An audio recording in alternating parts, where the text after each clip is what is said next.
My wife cheated on me for 2 years, and now she's begging me to take her back after her affair partner dumped her. I'm 50 years old.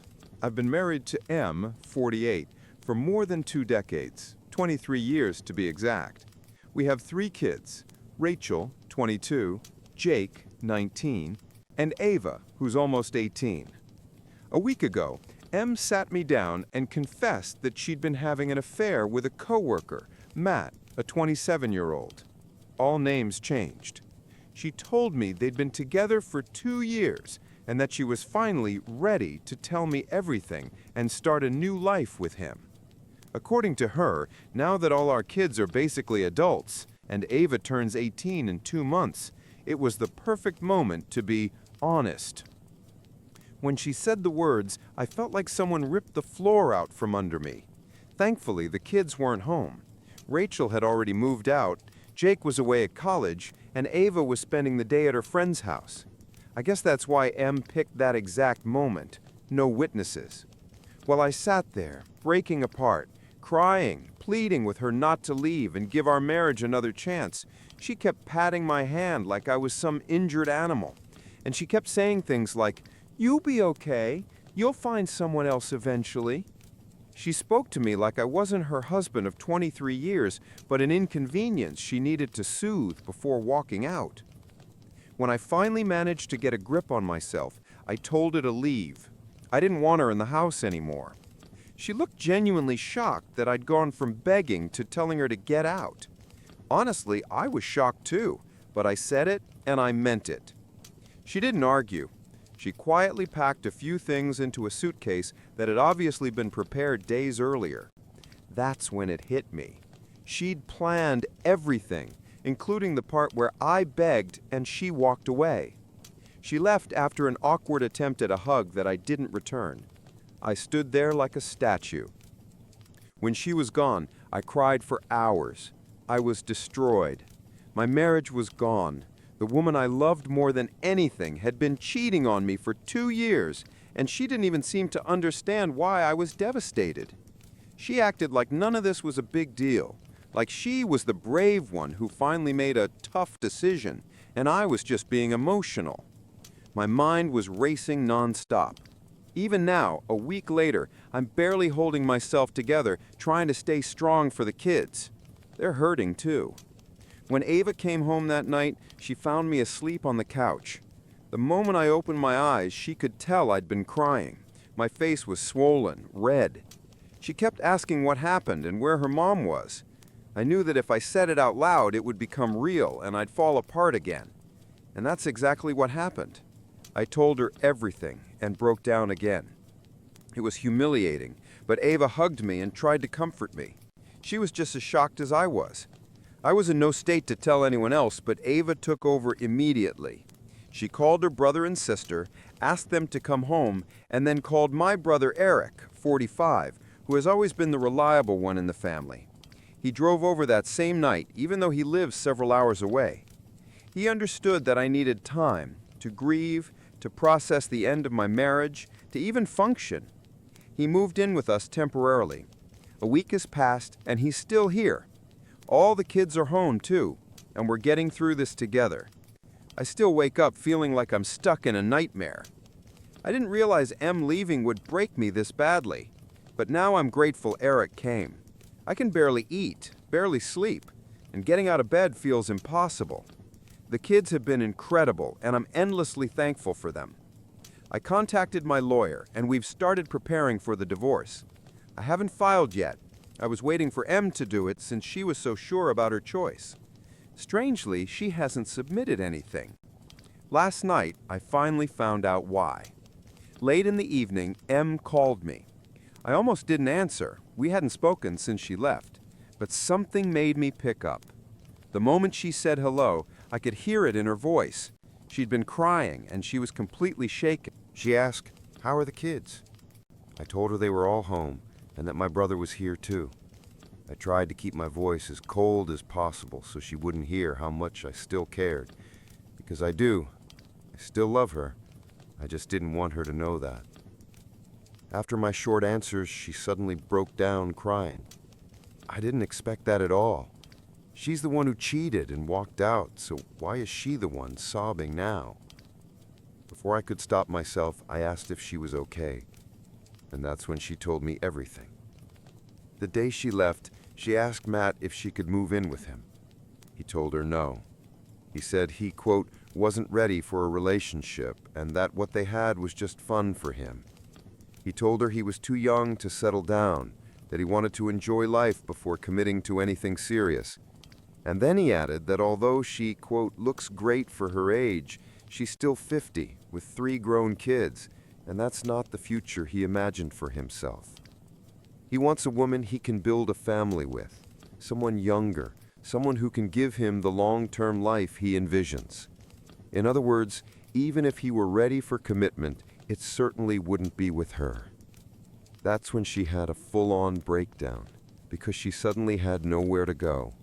She cried into the phone for nearly 15 minutes, realizing she'd ruined her entire life for an affair that meant absolutely nothing to him. And I'll be honest, part of me felt satisfied hearing it. She also admitted that the kids weren't speaking to her. They blocked her everywhere without a single explanation. For the past week, she'd been living in a hotel because she didn't know whether I'd take her back, and she was too afraid to ask.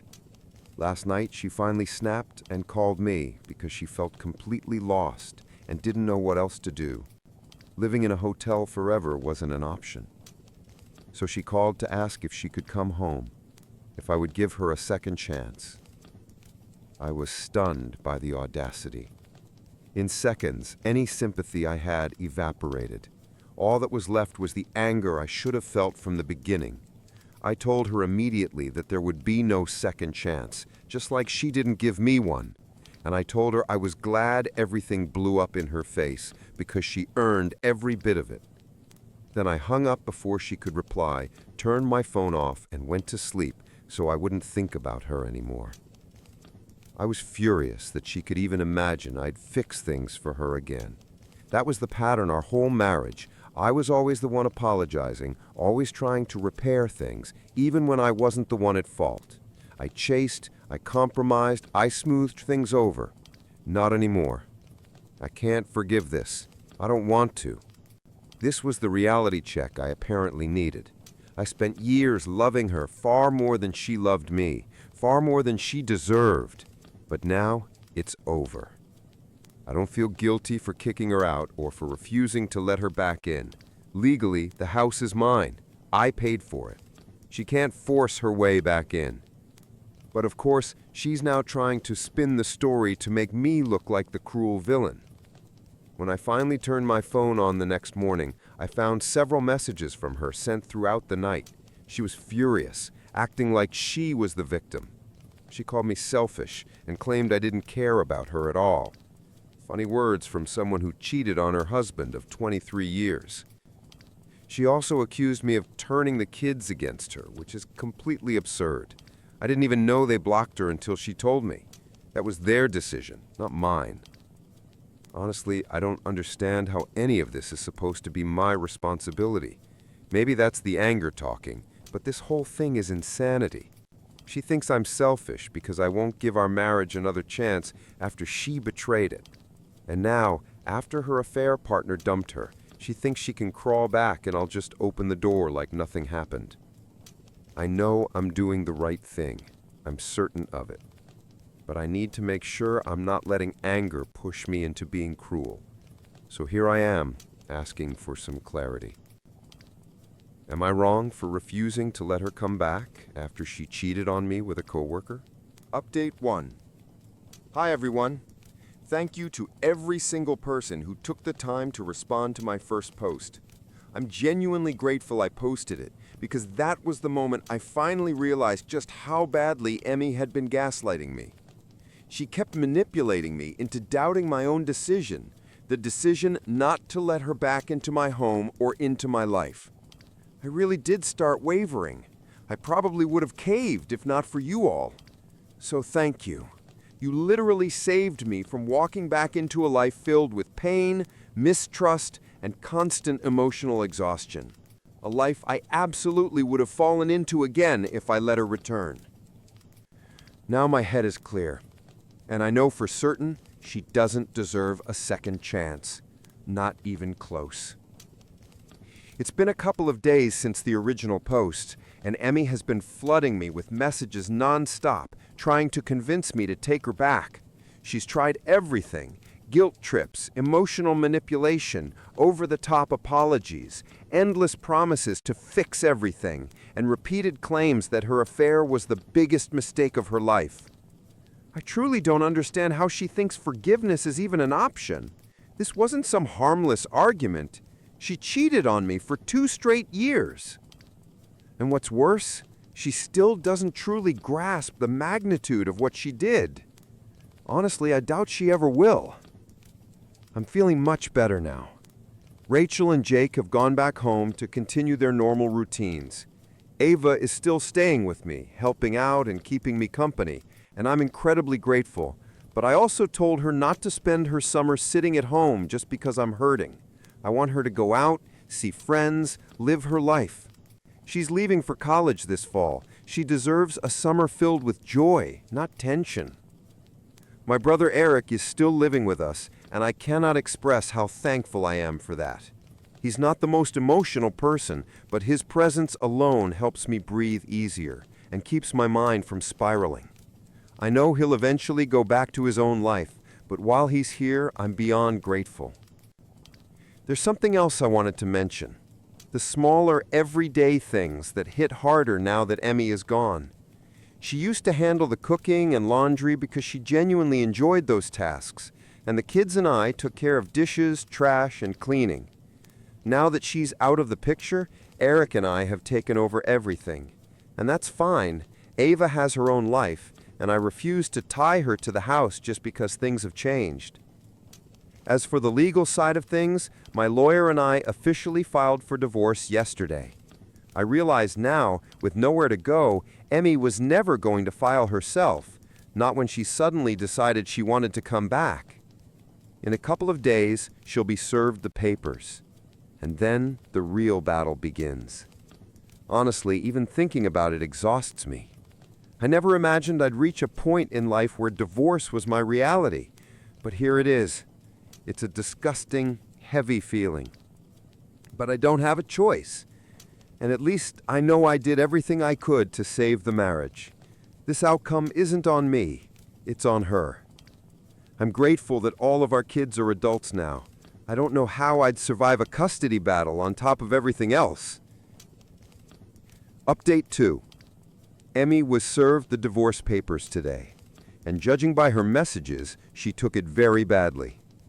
I haven't blocked her yet. I just haven't worked up the emotional strength to cut off the last thread completely, but I know I'll have to soon. She sent me several vile messages full of anger and bitterness. According to her, I'm the one who ruined her life. She claims the divorce is nothing but petty revenge because she just wanted a little fun and needed to escape the boring monotony of married life. She actually wrote that I'm almost 50 and look like it, and she just wanted a change of scenery. Well, she's not wrong about my age. I haven't been to the gym in a while, my hair is thinning, I look like a man who's lived an actual life, with responsibilities, with 3 grown kids. I'm not some celebrity who spends millions to freeze time. But that's the whole point of marriage, isn't it? To grow older together, to choose loyalty even when life stops being shiny and glamorous.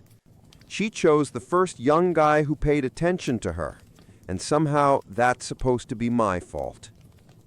It's sad. She's still shifting the blame onto everyone but herself. But maybe that's who she always was, and maybe I just refuse to see it. Only now, more than 20 years later, am I finally acknowledging all the red flags I ignored because I loved her. And now that she's about to become my ex-wife, I'm seeing the full picture of who she really is, and I feel like a fool for not recognizing it sooner. What hurts most is admitting that a small part of me still loves her. It feels pathetic to say out loud, but it's the truth. Maybe that's why I haven't blocked her yet, why cutting her out completely feels so hard. But I'm praying with the strength to do it soon, because I truly can't take any more of her chaos. Update 3. Well, here's an ironic twist I honestly didn't expect. Thankfully, it doesn't affect me directly anymore. A couple of hours ago, my oldest daughter, Rachel, told me that Emmy is now staging a full-blown public meltdown online with Matt. Apparently yesterday, she posted a furious rant accusing Matt of stringing her along for 2 years only to dump her because he didn't see a future with her. The more I think about it, the more absurd it becomes. She threw away her entire life, our marriage, our family, without even having the most basic conversation with him. I'm not someone who cheats, but even in the world of affairs, wouldn't you at least ask whether the other person wants the same thing before you dive headfirst into destroying your life? But the funniest part? In the comments of her angry post, several women from their office replied saying they also had flings with him. Turns out Matt wasn't some great love of her life. He was just the office stallion, sleeping his way through half the building and never taking her seriously. I never fully believed in karma before, but this is textbook karma. I honestly can't believe she's going through all this, and yet at the same time it makes perfect sense. I blocked her days ago, just like Rachel did, but apparently my daughter heard about the posts through a cousin who still has Emmy added on social media. We still haven't officially told our extended family about the divorce, but I guess Emmy's public meltdown pretty much did that for us. I still plan to talk to my relatives myself, but for now, I'm just sitting back and enjoying the show. And Matt? Well, I have to give him some credit. I have no idea how he managed to juggle that many workplace affairs for over a year. When I first learned Emmy cheated with him, I hated the guy. But now, I almost respect the sheer audacity. Maybe I'll send him a thank you card. In any case, what's happening to Emmy now is exactly the kind of poetic justice she signed up for. She blew up her own life for fun, as she liked to call it. Meanwhile, I'm on the verge of finally being free from all this mess, and honestly, I can't wait for the divorce to be finalized. Update 4. Hi again. It's been a little over a month since my first post, and we're now in the middle of negotiating the division of assets. Strangely enough, when I look at Emmy now, I don't feel anything. No anger, no sadness, no longing, just nothing. A blank page. Sometimes after our meetings, she tries to smile at me or make small talk, but I avoid every attempt. I don't know her that, and I don't want it. From what I've heard, she's currently staying with a friend and has lost her job. The silver lining? Thanks to her public confession of the affair, posted on social media for the entire world to see, I likely won't have to pay alimony. She literally handed me the evidence on a silver platter. I don't even have to prove anything. She did all the work herself. The kids still refuse to speak to her, and honestly, we're all acting as if she simply vanished. I know it's not the healthiest coping method, and eventually we'll have to talk about it, but right now it's too soon. The wounds are still fresh. Emotionally, though, I'm miles better than I was at the start. I know that with time, the weight will only get lighter. I'm planning to start therapy in a few days once the divorce is wrapped up. I'm hopeful a therapist will help me let go of the last pieces of this whole disaster and start feeling normal again. I nearly lost $900,000 during my divorce, but instead, I destroyed my cheating wife in court with shocking evidence. I work as an elementary school teacher, so my daily routine is very predictable. I have fixed hours at school, and every Tuesday we usually had staff meetings that ended around 6 p.m. That meant I normally got home by 7. My wife, Terry, whom I had been married to for over 30 years, would go to the gym every Tuesday evening. She always came back exhausted, so I usually prepared dinner while she showered and handled the house chores. But one day, my principal surprised us by canceling the meeting. It was only 3:30 p.m., and I thought it would be a great idea to head home early, cook dinner, and maybe catch up on some household tasks. Lately, I'd noticed Terry becoming more distant, and I hoped a candle at dinner might help rekindle some spark between us. Our marriage had been strained by financial troubles, and I could feel her pulling away more and more. She wanted to control everything, and if things didn't go her way, she would become stubborn and irritable. I always thought of myself as patient, but it was starting to wear me down. When I got home, I noticed her car in the garage. That was strange, because she usually took the bus to the gym. I slipped in quietly through the back door. The first thing I saw was her purse sitting on the kitchen counter. Terry was always meticulous about where she placed her things, so this was odd. Then I noticed her workout clothes and a large towel on the floor. Just as confusion set in, I heard noises coming from upstairs.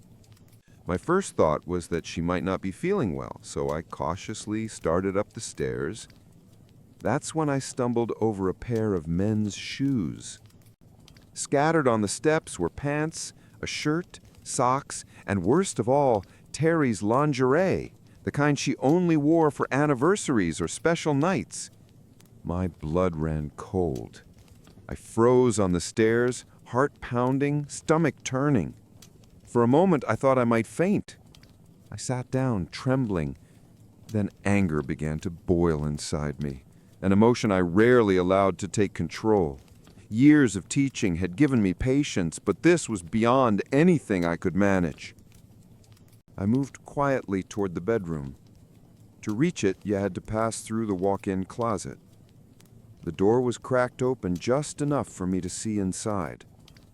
And there it was, my wife, my partner of 3 decades, the mother of our children, betraying me in our own bed.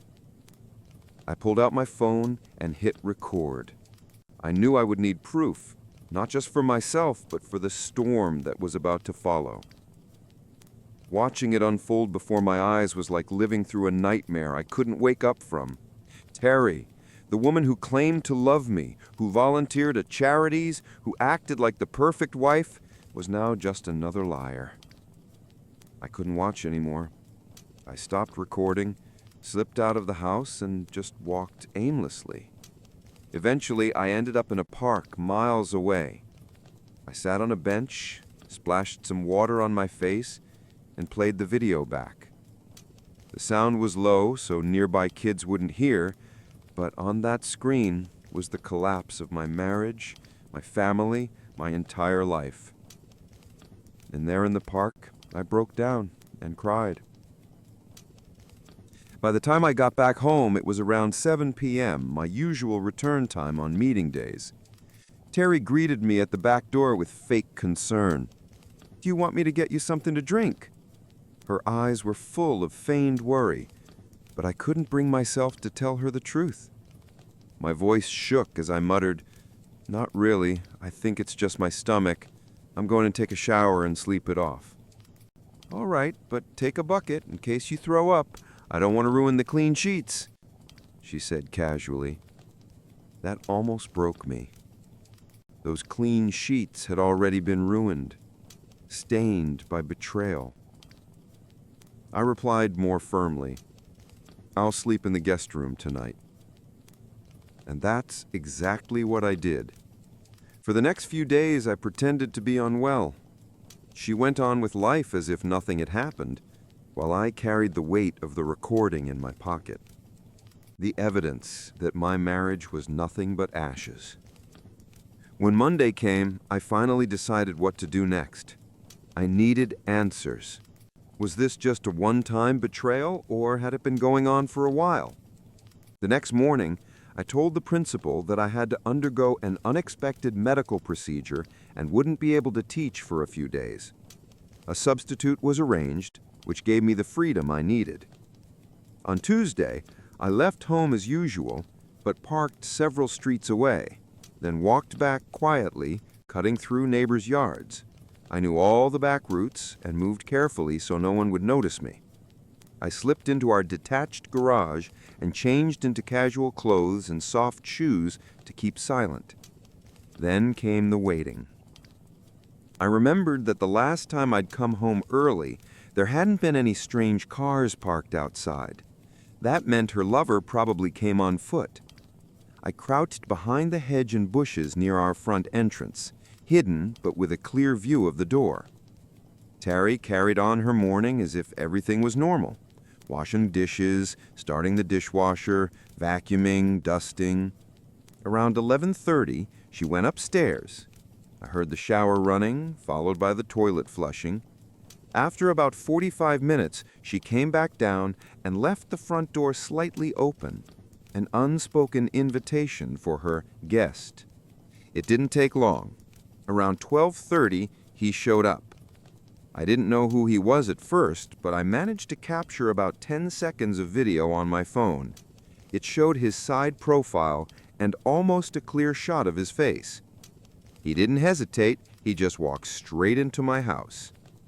The first words I heard froze me in place. "I hope you're wearing that workout outfit again." "Of course," Terry replied with a giggle. "You always loved when I put it on. Sometimes I think that's what hooked you in the first place." That was all I needed. Their comfort with each other screamed of a long-term affair. They headed upstairs without a care in the world. I returned to the garage, my heart pounding out of my chest. My head was spinning with questions. Who was this man? How long had this been going on? And why hadn't she ever talked to me about anything? What terrified me more was the thought of my health. They hadn't used protection, at least not that I could see. The idea that she might have put me at risk made my stomach churn. I thought back to her years at the gym, the social circle of married women she had joined, and the charity events. Maybe the gym held the answers. Update 1. Being a teacher came with one big advantage. I had access to printers and other resources. I decided to start by printing still frames from the video I'd taken. Identifying him was now my top priority. On Thursday, when Terry was supposed to go to the gym again, I suggested going with her. I claimed I was thinking about getting a membership myself, especially since school was on break. She immediately grew uncomfortable and tried to talk me out of it. "It's really just a group of wives who chat more than work out," she insisted, but I didn't budge. So that Thursday, I walked into the gym with her. The moment I stepped inside, it felt like a scene from an old Western. Everyone turned to stare at me, whispering among themselves. Terry was visibly on edge, sneaking nervous glances toward the staff area. I tried to distract myself by walking around the facility. It was the usual setup, rows of machines, mirrors on the walls. Near the exit, I noticed a staff board with photos and contact info. At the top was the owner and director, Miss Elizabeth West, followed by 2 women and 1 man. My blood went cold. The man was him, the lover. Under his photo, Philip Barnes, head of training programs, personal coach. As I memorized his number, I looked back toward the machines. Terry was gone. Panic struck me until I spotted her a few minutes later in a hushed but desperate conversation with none other than Philip. She stood partly hidden behind weight equipment, gesturing for him to leave.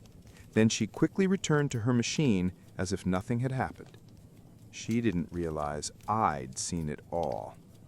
I sat there burning with rage, trying to keep my composure. When she came back over, she noticed my pale face and asked softly, "Are you okay? Is your blood sugar still low?" "I'm fine now. Are you ready to leave?" Before she could answer, the director's voice echoed through the loudspeaker. "Ladies and gentlemen, the last training session of the day is canceled. Mr. Barnes suddenly felt unwell and had to go home." A wave of disappointment swept through the women in the gym. But I wasn't disappointed. For me, it only confirmed everything. Update 2. It seemed that workouts with Mr. Bonte were a cornerstone for many women at that gym. That alone made me think this needed deeper investigation. When I glanced at Terry, she didn't show much reaction to the announcement of his sudden illness. But I could swear I saw her shoulders relax, as if a huge weight had been lifted. "Let's go," she said quickly, snatching her towel and gym bag from the storage area where everyone left their things during class.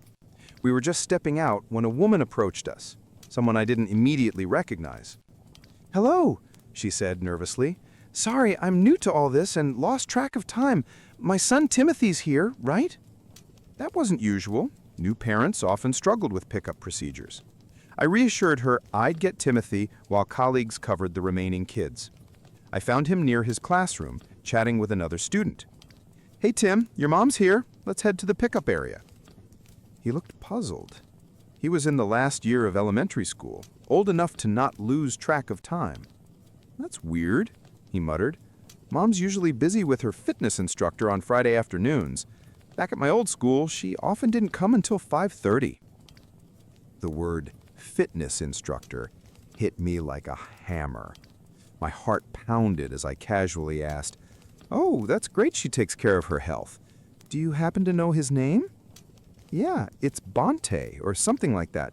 He works at the local gym but also does private lessons at home." That's who I want to be when I grow up. Mom always seems so happy and relaxed after training with him. We usually order takeout on Fridays because she doesn't have time to cook. I nearly lost my composure. This man wasn't just entangled with my wife, he was messing around with multiple women in town. Back at the car, his mother thanked me warmly for helping. "Not a problem," I said smoothly, "part of the job. By the way, I don't think we've officially met. I'm Gerard D. Kids just call me Mr. D." "Nice to meet you," she replied, shaking my hand. "I'm Mary Jones. I remember seeing you at the gym last Thursday. You were there with your wife, Terry. Sorry she seemed in such a hurry to leave. It looked like Mr. Bonte's absence threw everything off." The moment she said his name, her entire demeanor shifted. She paled, her hands trembled, and she stammered, Well, Mr. D, see you later," before practically fleeing the parking lot. That sealed it. Bonte wasn't just a trainer. He was a serial predator in our community. Update 3. It was time to think about my future, and in that vision there was no Terry. Rage gave me clarity. I began reviewing all the small but crucial details of our shared life, the sort of things couples often overlook.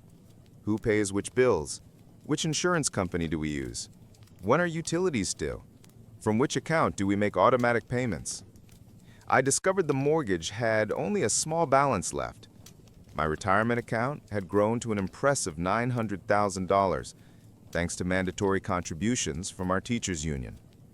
Our savings account, intended for an overseas vacation, held about $30,000. That trip was no longer on the table. My priority became draining it before Terry realized I knew about her betrayal. Quietly, I engineered a series of appliance breakdowns while she wasn't home. I'd unplug a cord, then claim a repairman had come to fix it, paying in cash. In reality, I pocketed the money and repaired it myself. Over time, I gathered nearly $20,000 this way. I also purchased tools and other necessities to prepare for what was coming. Update 4. I always paid cash for everything, showing the receipts to Terry, then secretly returning the items the next day. Dishonest? Absolutely. But honesty and trust had already been gutted from our marriage. Because of her actions, I was becoming a man I never thought I could be, a liar. Her Thursday daytime workouts with Bonte continued, and I no longer bothered even trying to initiate anything intimate with her. We coexisted like roommates. That was it. Quietly, I began boxing up my personal belongings, keeping them stored in the garage where Terry rarely went. Since her car usually sat outside, the garage was basically my territory, and she didn't notice my gradual disappearance. On the rare occasion she did ask about missing items, I told her they'd broken or that I didn't need them anymore. She accepted those answers mostly because many of my things didn't fit her preferred aesthetic anyway. When most of my possessions were gone and the house looked practically unchanged, I realized how much I had already surrendered to Terry's control over the years. I withdrew what I could from my retirement account and bought a small house on the edge of town. It wasn't much, just 2 bedrooms, a tiny yard, and a garage, but it was mine. Close to the school where I worked, and best of all, the mortgage was small enough that half my salary easily covered the payments. No mansion, no luxury, but solid. Amazing what you can find if you're willing to skip the glossy neighborhoods. I moved my belongings in piece by piece. Furniture wasn't a problem. Secondhand shops and donation centers were full of cheap finds. Honestly, the place reflected my own state. Used, but still standing. It was time for everyone to get what they deserved. One afternoon at school pickup, Mary Jones came over to me again. Her son Timothy was playing nearby, but I immediately noticed she looked shaken, as if she had been crying. As a teacher, you get trained to read those signs. "Mr. D, can I talk to you for a minute?" she asked, her voice wavering. "Of course. Just park over there and meet me at the benches." I always joked that those benches near the pickup zone were my office. She parked, then joined me, while Timothy kicked a ball around. She hesitated, then finally began. "I don't know how much you know about what's been happening at the gym." I kept my face steady. "I know Terry, my wife, enjoys it there. Says it keeps her in shape." She bit her lip, clearly wrestling with herself, then blurted, "There are things you need to know." I cut to the chase. "Does this have to do with Philip Bonte?" Her expression hardened instantly. "You have no idea just how much it has to do with that pig." "I can imagine. But go on." Tears welled in her eyes. "He targets women at the gym. Regulars. He watches, waits, and then pounces." I asked how she knew. She looked away, ashamed. "Because I was one of them. Until last month. We met every Friday at 12:30. Her voice faltered as though reliving it. She confessed how she had believed there could be a future with him. Divorced, lonely, missing intimacy. Bonte had filled a void, until suddenly another woman replaced her. He dropped her cold, with nothing but a half-hearted, "Sorry, can't anymore." She gave a bitter laugh through tears. "I thought I was special. Turns out I was just another notch." I sat stunned. How could she unload this on me, her child's teacher? She must have been truly desperate. Trying to offer some comfort, I murmured, "Relationships aren't always what they seem." Her eyes narrowed, searching my face. Then she whispered, "You already know, don't you? About him and Terry?" I swallowed hard. "Yes, I know." Mary reached for my arm. "Then please believe me, he'll keep doing this until someone stops him. He doesn't care who he hurts as long as his ego's fed. He even brags about it at bars with his buddies." Her tone sharpened. "If you need my help to make him pay, just say the word. That man deserves to be brought down." She called for Timothy and drove off, leaving me in silence.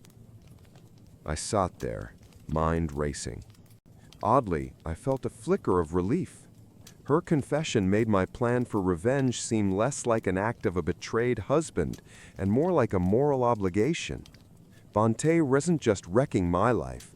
He was a predator preying on countless women. The question now was, how many more? I started piecing together his schedule. The gym was open every day except Mondays, and he seemed to be there constantly. Using the number listed at the gym, I tracked down his address. Just 3 blocks from our house. No wonder it was so easy for him to sneak over for sessions with my wife. I told Terry that my doctor had recommended daily evening walks around 5 p.m. Luckily, she showed no interest in joining me. That gave me the perfect cover. Since I knew it wouldn't interfere with her own meetings, everything went smoothly. During my first evening walk, I headed straight to Bonte's address and discovered that he lived in a ground-floor apartment among several similar buildings. His car wasn't there, so I lingered nearby to catch his return. He usually left our house well before 6 p.m., which meant he almost always came back around that time. Sure enough, at exactly 6 p.m., he walked into his apartment. It became a routine, day after day, whenever I was free to go out. On days I had staff meetings and couldn't leave, I assumed he still followed the same pattern. I began to suspect that his evenings at the gym weren't really about exercise, but about meeting different women. To confirm this, I adjusted my schedule, starting my walks earlier and watching his daily movements more closely. Eventually, I decided to take a full week off from work just to investigate. I went to an electronics store and purchased surveillance equipment, a long-range listening device, motion-triggered HD cameras with audio, and an external hard drive for storage.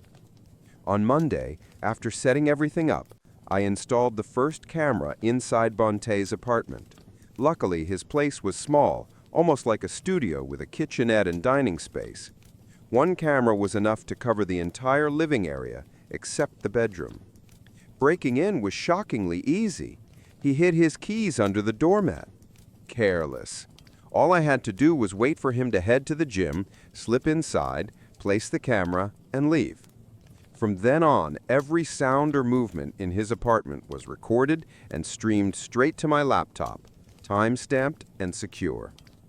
That same evening, I got my first footage, Bonte eating takeout in front of the TV before heading to bed at 9 p.m.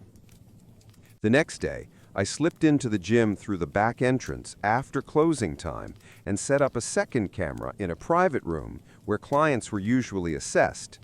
This was the same room Bonte often used for one-on-one sessions.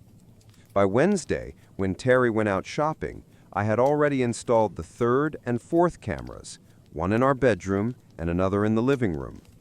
Reviewing Tuesday's recordings shocked me, though deep down I wasn't surprised. Bonte woke up, went out for breakfast, then came back and made a phone call. "Julie, hey, it's me. He's gone. See you at 12:30. Where what I told you. Don't worry, I'll be careful. No one will see me come over. You said he's out for 3 days? Perfect. I'll come Thursday and Friday, too. We'll talk later. Love you." He hung up with a spring in his step, practically glowing. On Thursday, I set up in the garage with my laptop, waiting. As expected, the camera caught him returning with breakfast again, then calling Terry. She answered. "Good thing my husband left for work. See you at 12:30, like always." That was the breaking point. Later, I asked Mary, Terry's mother, to help me compile a list of all the women Bonte had been involved with in the past. She attacked the task with energy, and within a week, I had names and addresses. To my horror, Terry's name was on that list too. At this point, our house meant nothing to me. It wasn't a home anymore, just a building. Terry noticed the emptiness, but I brushed it off by saying I was reorganizing my things. Meanwhile, I secretly prepared for the end. I met with a divorce attorney, set up new bank accounts and insurance under my name only, moved our vacation savings to my private account, and switched to a new SIM card. I even changed the beneficiaries of my retirement plan to our children. I gathered all the evidence, surveillance footage, phone transcripts, photographs. I placed it all in folders, along with the names and contact details of the women Bonte had been with. I even included the address of a local clinic for STD testing, since most of his affairs were unprotected. On our kitchen table, I left divorce papers, DVDs of their encounters, printed stills, and my wedding ring, cut in half and smeared with grime. Beside it was a note. "Terry, this ruined ring is what's left of our marriage. Do not contact me. If you must, do it through the attorney listed in the documents. I've requested a restraining order at the school, so do not come there. Any disturbance will result in immediate police intervention. Our children know the truth, so don't expect to rewrite the story." Then I left.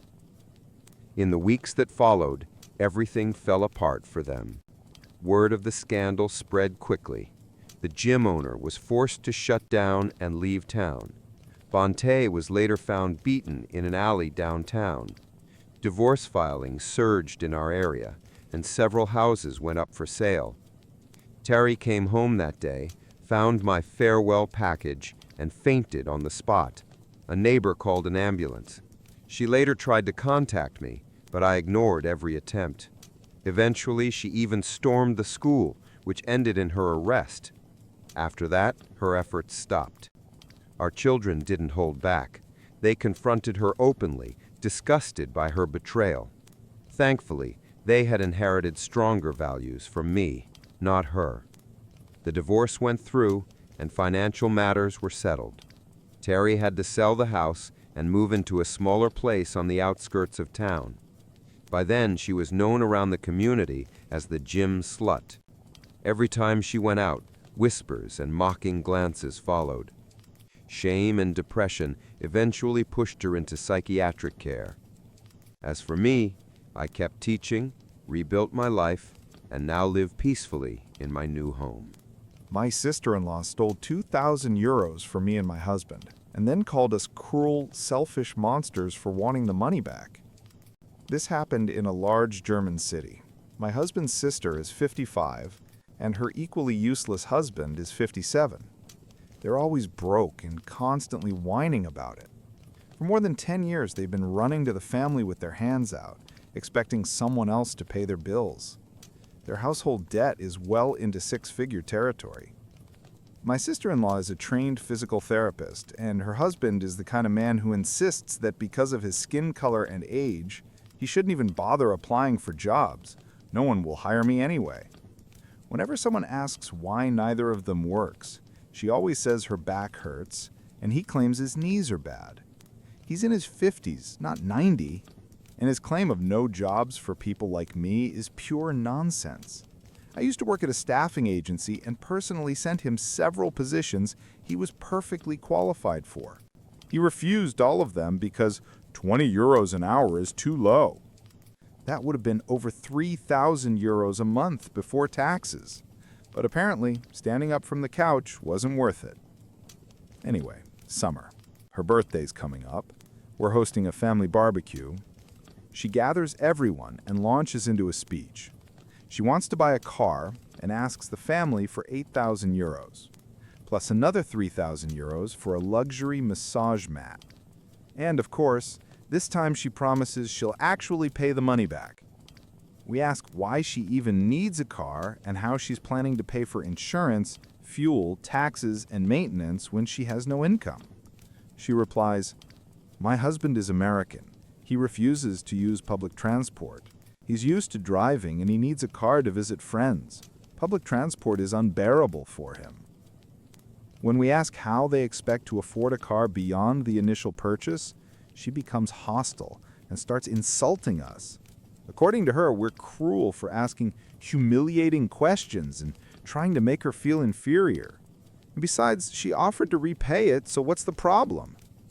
She eventually bursts into tears and storms into the house. I also went inside a few minutes later, and I did not hear crying. I heard her on the phone with her husband, who didn't attend the barbecue. She was telling him how we were supposedly bullying her, patronizing her, and treating her like garbage. Then she came back outside, smirking, put her phone on speaker, and held it out for the whole family. And her husband started yelling, "Just wait, you bunch of freaks! Talking behind my back and making my wife cry. I swear I'll kick all your asses. I hate every one of you." She stood there grinning like she'd won something. Fast forward to her birthday, and because we were still doormats back then, we decided to make her dream of a car come true. So we gifted her a €100 credit for a car sharing service. Everything was set up in her name. She was the only insured driver. We explained the rules clearly. She said she understood and promised to update her payment details once the €100 ran out. Of course, she lied. She never changed the payment info and, predictably, let her lazy husband drive the car too. After a couple of months, the charges ballooned to 2,000 euros, all on our account. When I discovered the withdrawals, I immediately revoked access and confronted her. She ignored every call, every message, every email. But she kept complaining to my husband, her brother, saying that my evil wife wouldn't let her poor family use the car in peace. She even told him, I haven't slept in 3 nights because your wife keeps demanding her precious money back. It's unbelievable." A few weeks later, her husband responded to my email. He called me a bitch, a witch, said I'd beat the shit out of me so I'd finally shut up about the money. According to him, I needed therapy because I was crazy. He kept threatening that I'd get a few punches soon if I didn't stop bothering them. Then this aggressive idiot actually showed up at our house and tried to intimidate me. I should mention he already has a record for violent behavior. I filed a police report, and what did my husband's family do? They attacked me. Why would you provoke him? Don't poke the bear. This is your fault. You two earn enough anyway. Why can't you just gift them the money? My mother-in-law even suggested begging the extended family for donations so the poor couple could finally get the money and stop being bothered by us. Naturally, my sister-in-law and her husband didn't pay back a single euro, not even an apology. Instead, they launched a full smear campaign against us. Now, every time I bring it up, my husband's family rolls their eyes and insists it's my fault, that I was overreacting, that I was dramatic, that I'm the villain. And yes, some of them even called me a crazy bitch. That's what I get for wanting our stolen 2,000 euros back. Everything finally blew up a couple of months later when my sister-in-law and her husband showed up at my father-in-law's birthday and turned it into a circus. They started shouting that the whole family was persecuting them and warned that we'd all regret it soon. More threats, as usual. Her husband tried to start fights with every man at the party, swinging his chest around, threatening to beat them up, and provoking my husband to hit him. Of course, he failed. He's a coward. The only thing he managed to do was shove another brother's wife to the ground. He never dared approach the men. Pathetic. Meanwhile, my sister-in-law was screaming at me, insisting that I had personally destroyed the family. She asked me mockingly if I was proud of the damage I'd done. A little later, her husband came running toward me, yelling that he would do anything to protect his family and that he'd smash my face in. I called the police. The moment they heard the sirens, both of them vanished. It took 3 long years before we finally got our money back from my mother-in-law, who gave it to us with the most condescending attitude imaginable. She grumbled, complained, acted as if we were greedy beggars, but eventually paid. She essentially bailed out her grown daughter, who never takes responsibility for anything. Recently, my charming sister-in-law came crawling back again, claiming she had severe depression because of the way we supposedly treated her. Honestly, maybe the real cause is her manipulative, violent husband who abuses her and fights with everyone he meets. She said my negative energy was so overwhelming she had to check into a psychiatric clinic. I told her to leave and take her melodrama somewhere else. My husband also made it clear he no longer has time for her manipulations. I now understand why my husband's family brushed off the theft of 2,000 euros. Years earlier, my sister-in-law stole 20,000 euros from her own daughter, the girl's entire college fund. When the daughter asked where the money went, her mother just shrugged and said, "I needed it." I now cut all contact with my husband's extended family. He only speaks to a few relatives. I finally feel free of these parasites. And honestly, except for my husband, his family is trash. They excuse theft, tolerate verbal and physical abuse, and constantly swap victim and aggressor. I will never sit at the same table with them again. Update. The saga didn't end. Recently, my mother-in-law passed away. My sister-in-law and her husband showed up at the funeral, despite the fact that he openly told my mother-in-law while she was alive that he despised her. The family had asked him not to come, out of respect, but he strutted into the chapel like he owned the place and sat in the front row, the row reserved for immediate blood relatives. My sister-in-law started screaming at people who told him to move, announcing that she was the firstborn and therefore had privileges, including bringing her husband wherever she wanted. According to her, she alone had the right to dictate how the ceremony should be held. And then there was her husband's outfit, a blue polyester pinstripe suit, not elegant, more like cheap gangster style, sunglasses indoors, a baby blue faux fur hat, and a cane with a fake silver handle. He looked like he was auditioning for a low-budget pimp movie. He clearly wanted attention, but the mourners told him to keep his mouth shut. During the burial, he didn't even approach the grave. He sat aside, glaring at everyone, turning his head away when people tried to speak to him, refusing to shake hands. Why he came at all is beyond me. A small family gathering was planned afterward, without my sister-in-law and her husband, but my mother-in-law's elderly sister, who knew very well it was supposed to be private, suddenly decided to invite everyone from the funeral. Naturally, my sister-in-law and her husband took that as a personal invitation. Free food, of course.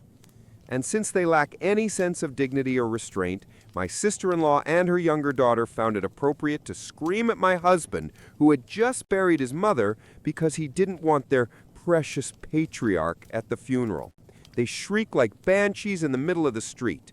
20 minutes had passed since the burial, the grave wasn't even fully covered, and they were demanding that my husband apologize immediately for not inviting them. Her husband watched with pleasure while mother and daughter put on the show.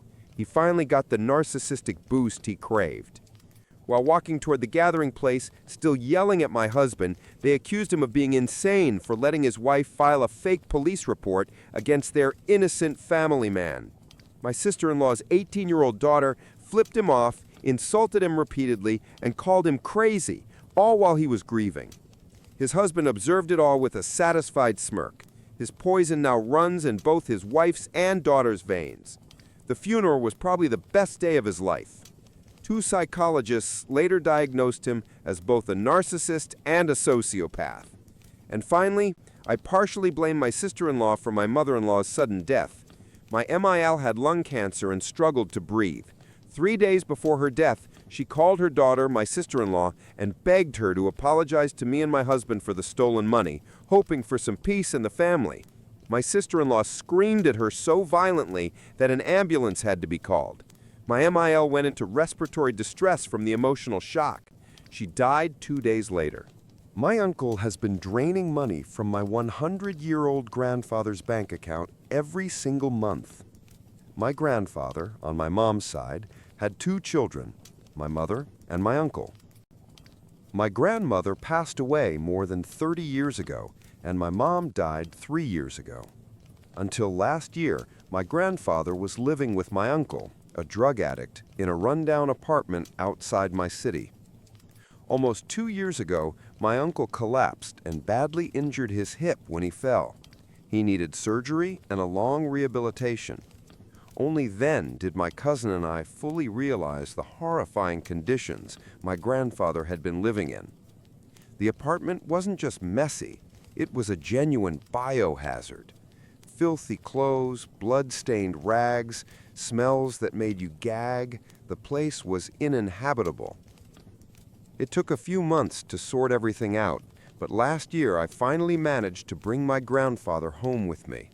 We had to completely undress him, change him into clean clothes, walk him barefoot to the car, and forbid him from taking anything from the apartment except his walker, wallet, phone, charger, and glasses case. Thankfully, we didn't bring any bedbugs along. My uncle protested, of course, but what was he going to do? Anyone he called, any agency, any authority, would have seen the state of that apartment. Best case scenario, he'd be evicted. Worst case, arrested. My grandfather was in such terrible shape that I was 100% sure all I could do was let him spend his final days or weeks somewhere clean and peaceful. Instead, he went from a size M to a size XL, celebrated his 100th birthday, and is still alive and surprisingly cheerful. My uncle used to claim my grandfather wasn't hungry, but the moment he was away from someone constantly telling him there was no money for food, he regained a perfectly normal appetite.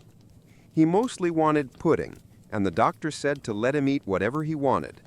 I bought him a proper bed, a mattress, new clothes, new wardrobes to store everything, a comfortable chair, and a table. He still uses the Android phone I bought him shortly after my mother passed away. He couldn't use hers anymore. He never remembers how to make calls or send texts, but he can answer the phone and enjoys browsing the internet. His SIM card is registered under my name, and I pay the whole bill. I don't charge him for utilities or any other living expenses. My roommate gave him a mini fridge, a nightstand, and 2 lamps he wasn't using. My brother bought him a TV and brought an old TV stand from his garage. His grandkids and great-grandkids can finally visit him, something impossible before, when no one could even step into that disaster of an apartment. We threw 2 big parties, one for his 100th birthday and one for Father's Day. We have 4 cats, and they visit him throughout the day, which he loves.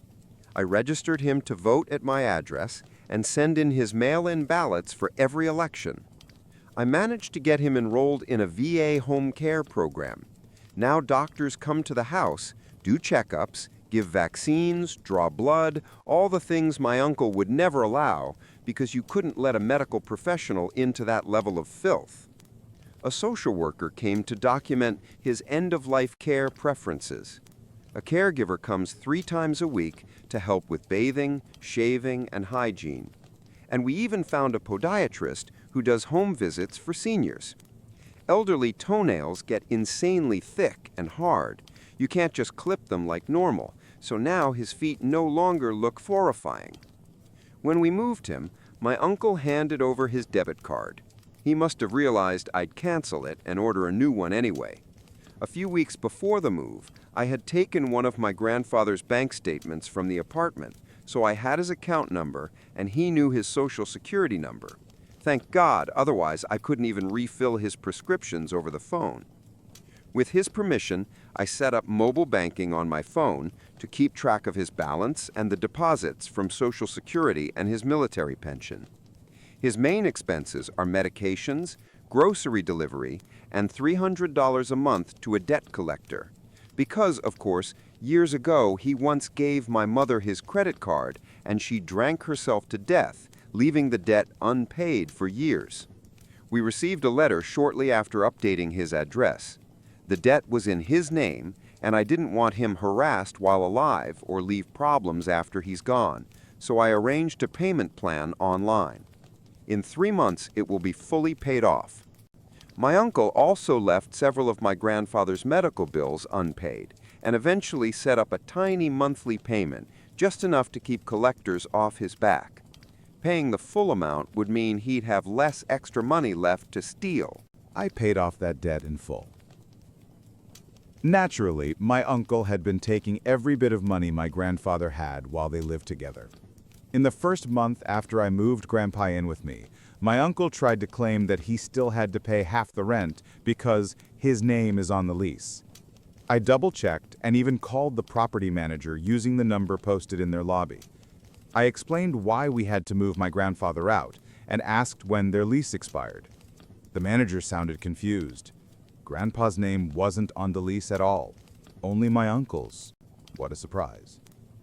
My uncle never replied to my message where I called out his ridiculous lie, but just because Grandpa no longer lived with him didn't mean the money demands stopped. For starters, my uncle had already added Grandpa's debit card to his Grubhub account, so he kept ordering food several times a month. And before that, he'd been doing it nearly every day until I finally snapped and confronted him. They both also use the same payment app. Grandpa doesn't really understand how it works, but whenever my uncle asks for money, Grandpa agrees automatically, and I'm the one who ends up sending it because otherwise Grandpa gets extremely anxious and upset. He doesn't have dementia, and for a man who just turned 100, his cognition is shockingly good. He forgets what day it is and sometimes repeats the same question 3 times in a minute, but he recognizes everyone, reads, watches TV, communicates normally, knows what he needs. The only issue is that he's never been able to say no when it comes to money, especially to my mom and my uncle. They always treated him like an ATM. If I just banned him from giving money or blocked my uncle's number, it would devastate him. So my uncle keeps begging for cash every month, usually starting in the middle of it, and he always gets something. Tonight, Grandpa agreed to send him $56. Except he doesn't have any money left, and neither do I. My paycheck is in 2 days. I didn't tell Grandpa he was at 0 because he wouldn't understand why and would panic. Instead, I listed every expense for the month and sent the breakdown to my uncle to show that the account was empty and that I wasn't stealing anything. Between his Grubhub orders and the non-stop begging, my uncle drained $789.34 in a single month, from a 100-year-old father he had practically neglected into the ground. The only money I used was $35 for 2 Uber rides on different days so I could get home faster and cook dinner for Grandpa. He always tells me, "My money is your money. You take care of me. Use it however you need."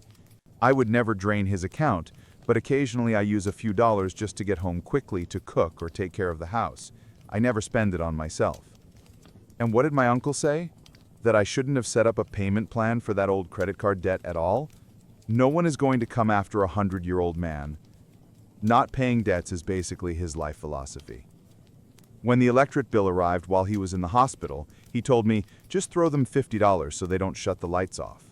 Instead, I paid the full amount, over $200 from Grandpa's card, because I didn't believe for a second that that's how utilities work. And the idea of Grandpa sitting alone in a dark apartment terrified me far more than the idea of my uncle having less money to leech. I showed all the numbers to my sisters and my dad. They agree it's awful, but none of us know how to stop it because Grandpa simply cannot tell his son no. And the only alternative is cutting my uncle off entirely, which would emotionally wreck Grandpa. Is it worth the damage? Is it safe for him? We're not worried that my uncle would call the police or anything. He never risks involving outsiders in his business. What we fear is how Grandpa would react, whether he'd start seeing me as the enemy or become distressed. That would make living together nearly impossible. It feels like the only way to stop his son from draining him dry, even though we're furious that he's using his father to fund his addiction. People love to say, your kids will take care of you in old age. Yeah, sure. There were no more updates to that story. My boss demoted me, but still expected me to work just as hard as before. This happened a couple of years ago, but first I need to give a little background to set the scene. I grew up in a pretty poor family in the southern US. Despite that, I studied like crazy and earned a full scholarship to one of the top universities in the country, maybe even the world. I'm not trying to brag, it's just the truth. I realized early on that I absorb information fast, and it helps me work efficiently. And thanks to years spent collecting cans for money and working outside with my dad all day, I developed stubborn persistence and a strong work ethic. Being the oldest of 6 children, growing up in poverty also taught me to read people, their intentions, small cues, everything between the lines. In short, I was practically built for malicious compliance. After graduating from a great university, I moved back home to be close to my family and start my career. I also didn't care much for the Northeast, where my university was. It felt too gray and cold to me. I started with a crappy job just to get my foot in the door, then briefly worked at a startup. Eventually, I landed a position at a local government agency, earning almost double what I made before. The agency, well, specifically our county office, was notorious for insane turnover, awful coworkers, and an overall toxic and exhausting environment. Add to that the clients, who were often some of the most difficult people in the community, and the job drained every ounce of energy a person could have. But for a young guy, the salary felt good enough to deal with the pain. So when they offered me the job, I accepted, as cheerfully as someone can when walking straight into hell. I started in May. I worked my butt off from day one. I read the entire 350-page manual in my free time. I took on unpaid side tasks. I helped coworkers, even if it meant working more hours than I could handle. Sometimes I'd show up at 8 a.m. and wouldn't leave until 2 or 3 in the morning. I once had to cancel a long-planned date with my serious girlfriend because they called me in unexpectedly, and I stayed until late at night. I consistently worked far more than I wanted, but they just kept piling on work because I was performing well.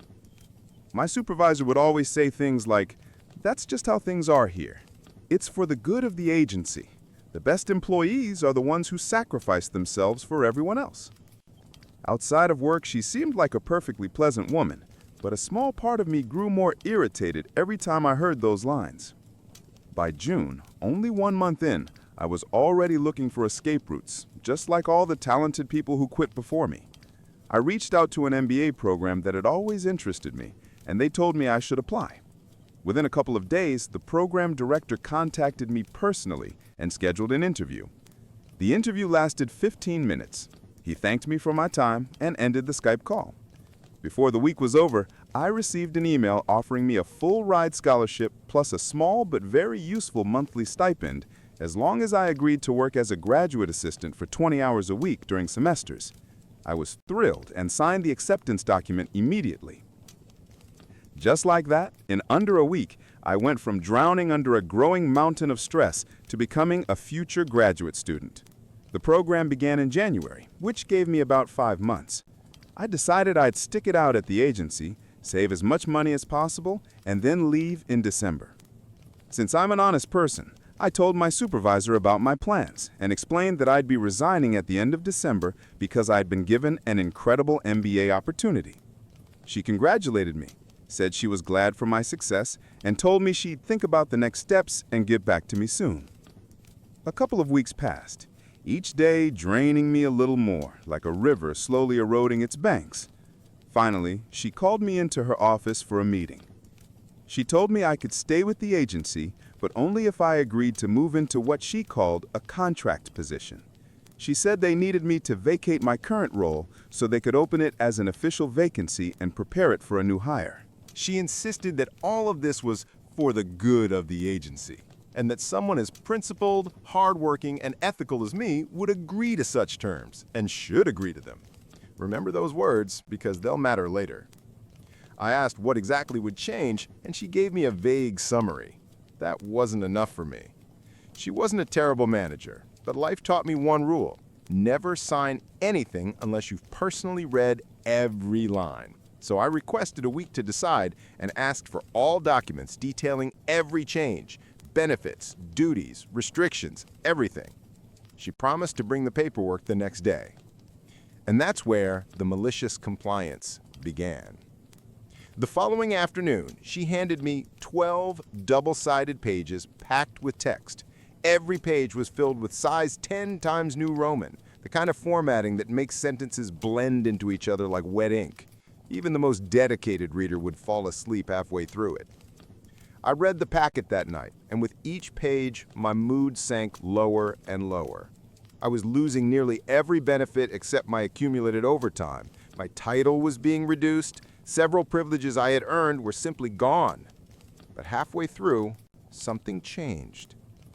I suddenly sat up. I had found a tiny clause buried deep in legal sludge, stating that under this new contract, I could not work more than 40 hours a week. I was forbidden from performing many of the tasks I had grown to despise. I was required to do only the duties explicitly listed in the new job description. In other words, once I hit 40 hours, I was done. No exceptions, no pitching in, no being a team player. As I reread that microscopic sentence, a slow smile crept across my face. At first it was small, the polite "I'm pretending to be interested" smile you give on a bad date. Then it grew wider and wider until I probably resembled the Grinch plotting to steal Christmas. I knew exactly what I was going to do. I was so energized I barely slept. The next morning, I walked into the office prepared. My manager was delighted to hear I accepted the new contract. Of course, she had no idea how happy I actually was. After I handed her the signed pages, she began explaining what she wanted me to handle over the next 2 weeks. I quickly, but calmly, told her I wouldn't be able to do that. I explained that as a responsible and ethical employee, I must strictly follow my new contract. She stared at me, confusion mixing with anger, as I laid it all out. I could no longer perform several tasks I used to because the contract prohibited them. I could not work overtime under any circumstances unless my hours were officially recorded. Once I reached 40 hours, I was required to stop working immediately and go home. After-hours calls, emails, and messages, not allowed. Everything would have to wait until Monday at 8 a.m. I was no longer permitted to take on call shifts. They'd need to find someone else fast, which would be challenging. I couldn't help coworkers the way I used to because I no longer had the authority, the time, or the legal right to do so. Her stare could have melted steel, and the longer I continued, the more intense it became. When I left her office, which was now seconds away from metaphorically exploding, I sat down and began drafting an email. Here's the thing. In my own position, you needed certified training before you were legally allowed to sign off on cases and documents. If you hadn't completed that training and anyone found out, attorneys could tear the agency apart. Because of the county's incompetence, I never got that training, yet they still had me doing a job from day one. Every request I made about it had been ignored. So I wrote the email. I addressed it to my former supervisor, the office manager, and the regional director, the usual trio who had ignored me before. But this time, I added 2 more recipients in the blind copy, the big boss from the central office and her even bigger boss. Networking and politeness, I practice them religiously. They pay off when it counts. I asked very respectfully when I would finally receive the mandatory training I had been promised months ago. I explained that I had been handling cases without the required certification and would have to continue doing so until my responsibilities were reassigned. 2 minutes later, I received a reply from the highest-ranking official in the entire state agency. She expressed that she was saddened and disturbed to hear about my situation and promised she would personally ensure I completed the required training. She was also shocked that I had essentially been forced to accept a demotion just to keep my job. As a result, she guaranteed that under no circumstances would my salary be reduced. The most amusing part? I was being trained for a position I no longer held, so the whole exercise was absurd in itself. On top of that, the standard training sessions weren't even being offered at that time. This meant I had to travel to the state capitol for a special session, just me and a handful of other lucky employees from across the state. Since the capital was far from home, company policy required that they provide a hotel room and a reasonable per diem. Thanks to some late-night research, I discovered that the city was hosting major events at the same time. I reported this to the big boss from the central office, explaining that no reasonably priced rooms were available near the training site. That would have been a contract violation on their part. Now it was their responsibility to find accommodation for me. In the end, the big boss exercised her authority and booked me a luxury suite in a stunning hotel, a pinnacle of cosmopolitan glamour, at least by local standards. The following week, I went to the week-long training. Let me remind you, this was for a job I no longer held and had no intention of ever doing again. My motivation, naturally, was minimal. The entire week, I did nothing but enjoy the luxury suite, expensive meals, and a couple of fun events in the city. In effect, I received a fully paid week off, even though I technically no longer had benefits. Returning to the office, I noticed that 2 coworkers from my department had quit, along with several others across the office. Chaos reigned largely because my letter from 2 weeks earlier had finally reached the central big boss. She had dug in, realized how badly our office was running, and acted swiftly and ruthlessly. She dropped the full weight of bureaucratic authority, and the office felt it. Thanks to my new contract status, I was required to do only what was explicitly stated in it. Due to office incompetence, I could complete all my assigned tasks in about 20 hours a week. Plus, with the chaos caused by coworkers being sent to training, I was often tasked with simply transporting items from one location to another, sometimes across the state. I was slightly annoyed that this distracted me from core duties, but of course I was willing to sacrifice myself for the agency.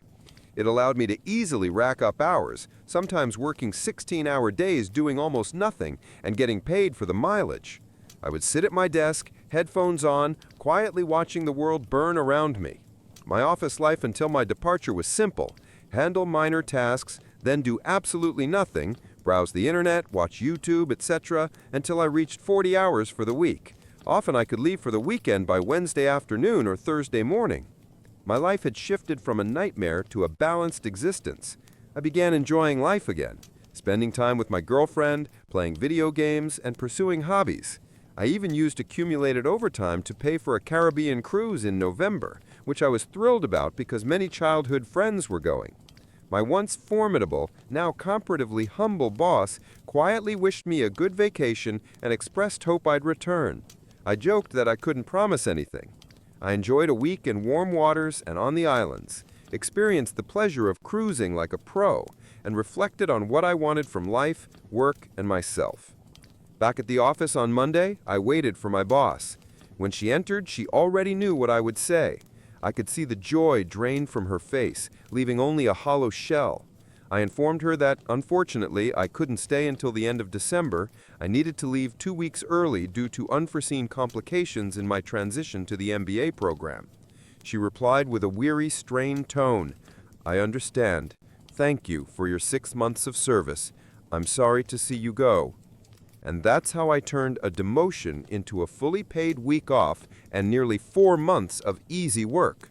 Moreover, I turned her words against her, becoming the model ethical employee, strictly following my contract while creating office chaos for weeks as management scrambled to handle the attention from the central leadership. Recently, I discussed this story with my current girlfriend, whom I met at that very agency. She's amazing and makes me happier than I've ever been. I'm fairly certain I'll propose eventually. She mentioned that both my previous bosses, as well as the office manager and regional director, were eventually removed from their positions, enforced by the central big boss shortly after my departure. For those curious, I completed my MBA program with a perfect GPA, 4.0. Next week, I have an interview for a new position. Looks like I'll nearly double my income again. My wife cheated on me with her gym trainer, and when she asked for a divorce, she demanded half of everything we owned. What she didn't know was that our house and all our savings were legally registered under my father's name. I never thought I'd be writing something like this, but here I am. I'm 35, and I've been working as an accountant at a local firm for almost a decade. I like to think of myself as a practical, level-headed guy. Maybe that's why I'm managing to stay calm through all this. My wife, Katie, is 33. We'd been together for about 5 years, married for 2, no kids, and honestly, looking back now, that might have been a blessing. After the wedding, she stopped working. She used to be in marketing, but said she wanted a break to focus on us. I didn't argue. I earned enough to support both of us and assumed it was temporary. We had a house, a comfortable amount of savings, nothing extravagant, but a stable, normal life. Then, gradually, something changed. Katie grew distant. She stayed out longer with friends or at the gym, avoided affection, got irritated whenever I asked what was wrong. At first, I chalked it up to stress, but the feeling that something was off kept growing, and unfortunately, I was right. One evening, while she was in the shower, her phone buzzed. I glanced at the screen without thinking. A message from someone named Derek. "Can't wait to see you tomorrow, baby." I opened the chat. The messages were explicit, romantic, full of plans that didn't include me. She had been seeing him for months. I just stared at the screen, numb. This was the woman I trusted, the person I built a life with. But instead of anger, all I felt was emptiness. Maybe shock? Maybe my rational side kicking in. When Katie came out of the bathroom, I handed her the phone and calmly asked her to explain. She tried to brush it off at first. "It's just a joke, it's nothing serious." But when I read a few messages aloud, she realized lying was pointless. And then, without hesitation, she said, "I want a divorce." No apology, no tears, no guilt. Just cold, matter of fact. She admitted she'd been seeing Derek for a while and wasn't happy in our marriage anymore. She didn't sugarcoat anything. She was leaving for him. But what stunned me wasn't even the affair. It was what she said next. She wanted half of everything we owned. She even claimed she deserved it because she gave up her career for our relationship. Her entitlement was unbelievable, but I stayed calm, not because I'm some saint, but because I knew something she didn't. I agreed to the divorce, told her I wouldn't fight it. She looked shocked, probably expecting shouting or some dramatic meltdown, but I wasn't giving her that satisfaction. Here's what Katie never knew. Almost everything we owned was legally registered under my father's name. Years ago, when I first started earning good money, my dad suggested registering major assets like the house and most of my investments under him. He said it would protect me if anything ever went wrong. Debts, lawsuits, or, well, exactly this. I didn't think much of it then. It just seemed like smart financial planning. So when Katie tried to demand half of our estate, she had no idea that legally I owned almost nothing. My car, a modest bank account, and a few personal items. That was it. The house belonged to my father. Most of the savings were on his accounts, too. To avoid a messy legal fight, I suggested mediation. She agreed, convinced she'd walk away with a small fortune. She had no clue that everything had been arranged years before she even met me. When the divorce process started, I told my dad everything. He wasn't thrilled, but he understood. We spoke with a lawyer to make sure all paperwork was solid, and it was flawless. Katie could demand all she wanted, but there was nothing for her to take. She went in expecting half a house and a pile of savings. She came out realizing I barely owned anything at all. She wasted no time hiring an aggressive attorney, the kind of shark who promises to tear everything out of the other party. I hired a calm but experienced lawyer who specialized in cases with complicated financial structures. I didn't want a dramatic courtroom battle, but I also wasn't going to let Katie and her lawyer pressure me. The first step of the divorce was financial disclosure, and as you can probably guess, that did not go the way Katie expected. I provided all the documents the law required, but once she saw how little was actually in my name, her attorney stopped smirking. They both looked confused, maybe even suspicious, but they couldn't argue with the paperwork. Everything I submitted was true. There were no hidden accounts or secret assets. Katie snapped right there in the meeting, shouting that I was lying, calling me names. But I had shown everything I legally owned. After a few minutes of her screaming, I simply stood up and told her we could continue once she calmed down. And now I'm here, unsure whether I did the right thing. I agreed to give her half of everything, knowing she wouldn't get anywhere close to what she imagined. Update 1. Things begin to escalate. Right after the asset disclosure, Katie completely lost her composure. She was convinced I was hiding something. Her attorney wasn't much better. The look on their faces when they saw the tiny numbers next to my name was priceless. Within days, they demanded a deeper investigation. Katie kept repeating, "Where's the money? The house, the investments, everything we built?" She truly believed I had some giant stash of assets hidden somewhere. Her attorney hired a forensic accountant to dig through every transaction. I was a little nervous, not because I was guilty of anything, but because I knew this would drag the divorce out even longer. After talking with my attorney and reviewing all documents again, it became clear they weren't going to find anything. Everything I submitted was 100% accurate. There wasn't a single trail that could lead back to the assets under my father's name. As the investigation continued, Katie became more irritated and desperate.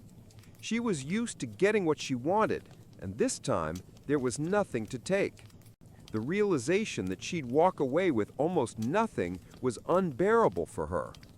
Her next move was to claim she had made a significant contribution to my career and our lifestyle. She insisted that by staying home and managing the house, I gave her the freedom to focus on work and succeed. Sure, sometimes her help made daily life easier, but I'm not the CEO of a Fortune 500 company. I'm a mid-level accountant. My income has been steady for years. There was no magical rise she could take credit for. But she kept pushing the narrative that she sacrificed her marketing career for me, even though she worked only briefly and quit by her own choice. Her attorney brought this up again and again, trying to frame me as someone who exploited her sacrifice. But there was no evidence to support that claim. At one point, they even tried dragging my parents into the process. Katie wanted to prove that they had secretly given me money or helped me hide assets. And that was the moment I finally lost my patience. My parents had nothing to do with any of this, and involving them was a cheap, disgusting move. Thankfully, my lawyer shut that down immediately, but it showed just how desperate Katie had become. As the divorce dragged on, she switched to a different tactic. If she couldn't get what she wanted in court, she'd try to ruin my reputation instead. She began telling everyone in our social circle that I had been hiding money from her for years, that I was financially abusive. I couldn't believe the lies she was spreading. Mutual friends told me she constantly complained that I was leaving her with nothing and had deceived her into thinking we had more than we actually did. She even went on social media, posting vague but obvious jabs about narcissist and betrayal. Some people sided with her. There are always those who automatically believe whoever cries the loudest. But most of our real friends knew the truth. They understood I wasn't capable of what she accused me of. Watching her drag my name through the mud just because things didn't go her way was painful. But I tried not to let it get to me. I knew the truth, and so did the people who mattered. Meanwhile, I focused on protecting myself. My lawyer and I stayed in constant communication, collecting every message, every demand, every attempt she made to twist the story. If things went to court, I wanted everything documented. I also gathered proof of her affair with Derek. Screenshots, their photos together, even statements from a couple of her friends who knew about the cheating. I didn't want to humiliate her, I just wanted the truth to be clear. On top of that, I prepared for what I knew was coming. Once it became obvious she wouldn't be getting half of everything, the real ugliness would begin. I kept my distance, focused on work, and handled the legal side quietly and carefully. Meanwhile, Derek's attitude started changing too. When Katie first told him she wanted to leave me for him, he seemed enthusiastic. They had some fantasy about starting a new life together. But as soon as the divorce turned into a nightmare, Derek began pulling away. Apparently, he wasn't as in love as she thought. From what I heard, he panicked when he realized being with her meant dealing with her financial mess. Rumors started spreading that he was losing clients at the gym because of the scandal. Nobody wants a trainer who sleeps with married women. He's now avoiding her, and she's finally beginning to realize this wasn't a fairy tale, but a delusion. Sometimes I almost feel sorry for her. Then I remember everything she did, and the sympathy disappears. I have mixed emotions. On one hand, yes, I'm relieved. I protected my money, and she's not walking away with what she expected. On the other hand, it's sad. This was still my marriage. I once loved her and believed we had a future. Watching it fall apart hurts, even if I know this outcome is for the best. Update 2. Things get even crazier. Since my last update, everything spiraled even further. Katie is in full-blown panic mode, and it's showing in the worst ways. She finally accepted that she won't get the payout she was counting on. So now she's trying to turn my life into hell. Her latest stunt is threatening to destroy my career. She told me outright that if I didn't be more generous, she would make sure everyone in my office found out what a monster I supposedly am. At first, I wasn't even sure what she meant, until she started showing up at my office unannounced. The first time, she pretended she just wanted to talk. But when I made it clear there was nothing left to discuss, she snapped, raising her voice, saying things like, "I'll make sure everyone knows who you really are." Luckily, I managed to get her out before it turned into a full-blown scene, but it's obvious she's becoming unpredictable. Back at her parents' house, where she's living now, things aren't great either. From what I heard, they support her, but they're not thrilled with the situation. Once she realized she wasn't getting the jackpot she imagined, she moved in with them, and apparently tensions there are growing too. At this point, even her own parents seem to be realizing that her victim act is nothing more than a performance. Mutual friends told me she's been snapping at everyone, fighting with her family, and acting like she's on the verge of a breakdown. The legal side of everything has also become more chaotic. Katie's lawyer is desperately trying to dig up anything they can use against me. They even filed a motion to subpoena my parents and demand their financial records, despite my attorney repeatedly explaining that my parents' assets have nothing to do with this divorce. It's obvious they're trying to rattle me, but it isn't working. Her legal team has also requested statements from my coworkers, hoping to find hidden income or under-the-table payments. They're grabbing at straws, but they keep coming up empty. Every time we shut down one of their requests, another one pops up. The whole thing feels like an endless chess match. They try to counter every move I make, but so far I've managed to stay one step ahead thanks to my attorney, and thanks to the financial safeguards my father put in place years ago. Still, it's exhausting, and I'm not sure how much longer I can deal with this before the case finally goes to trial. As for mediation, we've attempted it twice, and both times were disasters. The first session lasted maybe 20 minutes. Katie refused to back down from demanding half the house and half the savings. My lawyer calmly stated the facts. The house is legally in my father's name, and the savings aren't remotely what she imagines. She didn't want to hear it. She stormed out, accused everyone of lying, and claimed the mediator was biased. The second attempt wasn't any better. This time she arrived with an absurd list of demands: full ownership of the house, half of all assets, which barely exist, and alimony for at least 5 years. When my attorney explained again that none of this was legally justified, she lost control completely. She screamed that she gave up everything for me and that I was abandoning her with nothing. I sat there trying to stay composed, but inside I was boiling.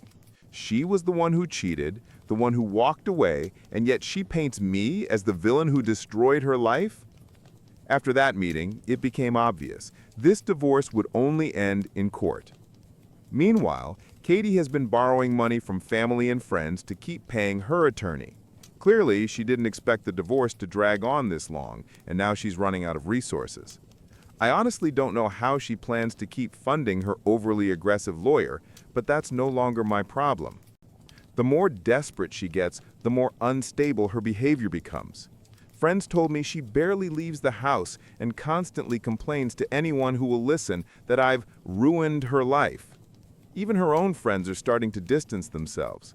They're tired of the endless drama and the way she keeps replaying the victim narrative. It's clear that everything she hoped to gain from this divorce is slipping through her fingers. All the while, I'm doing my best to stay calm and strategic. Every accusation she throws at me, I counter with documentation. Every financial record they request, I provide. I have nothing to hide. My lawyer makes sure we follow the law down to the last detail, something I can't say for Katie's side. I've also been protecting my parents' privacy as much as possible. Her attempts to drag them into this mess make my blood boil, but thankfully there are legal safeguards that prevent her from getting access to their financial documents. The fact that she even tried shows just how desperate she's become. She seems convinced that if she digs deep enough, she'll uncover some secret fortune. There is nothing to find. Update 3. The day of the hearing finally arrived, and the tension in the courtroom was intense. Katie testified first. She immediately went on the offensive, insisting I had been hiding assets for years.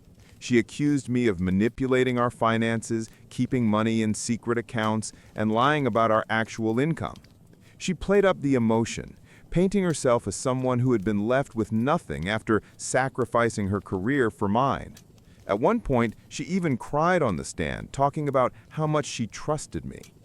But everything changed when my attorney presented the evidence of her affair with Derek. As soon as the messages, photos, and timeline of their relationship were revealed, everyone, the judge, the jury, and even the people in the back, understood the truth. The sympathetic victim image she tried to build collapsed instantly. She tried to brush it off, saying it was a mistake and irrelevant to the divorce. But it was too late. Her credibility was gone, and it became obvious that her financial demands were driven purely by greed. When it was my turn to testify, I stayed calm and stuck strictly to the facts. My attorney had prepared me well, so I knew that any emotional outburst or attempt to justify myself would only hurt the case. I calmly explained how my assets had been placed under my father's ownership years before, how I fully disclosed every financial detail, and how I tried to resolve everything amicably through mediation. I also described her threats, her unstable behavior, and the smear campaign she had been running against me. My lawyer presented documentation refuting each of her accusations, both the legal claims and the lies she spread publicly, proving that none of it had any real foundation. We laid everything out clearly. The house belongs to my father, our savings are modest, and there is no secret stash of money she could claim a share of. The judge seemed to appreciate my composure and straightforwardness. I didn't try to paint Katie as a villain, but I also didn't sugarcoat anything. The facts spoke for themselves. Several key witnesses testified, and their statements finally put everything in its proper place. My father testified first. He explained the financial arrangement we put in place years ago, how the house is legally in his name, how the investments are under his control, and that everything was structured for long-term financial protection. He made it clear those assets are his, not mine, and that Katie has no legal claim to them. Next, one of my coworkers testified.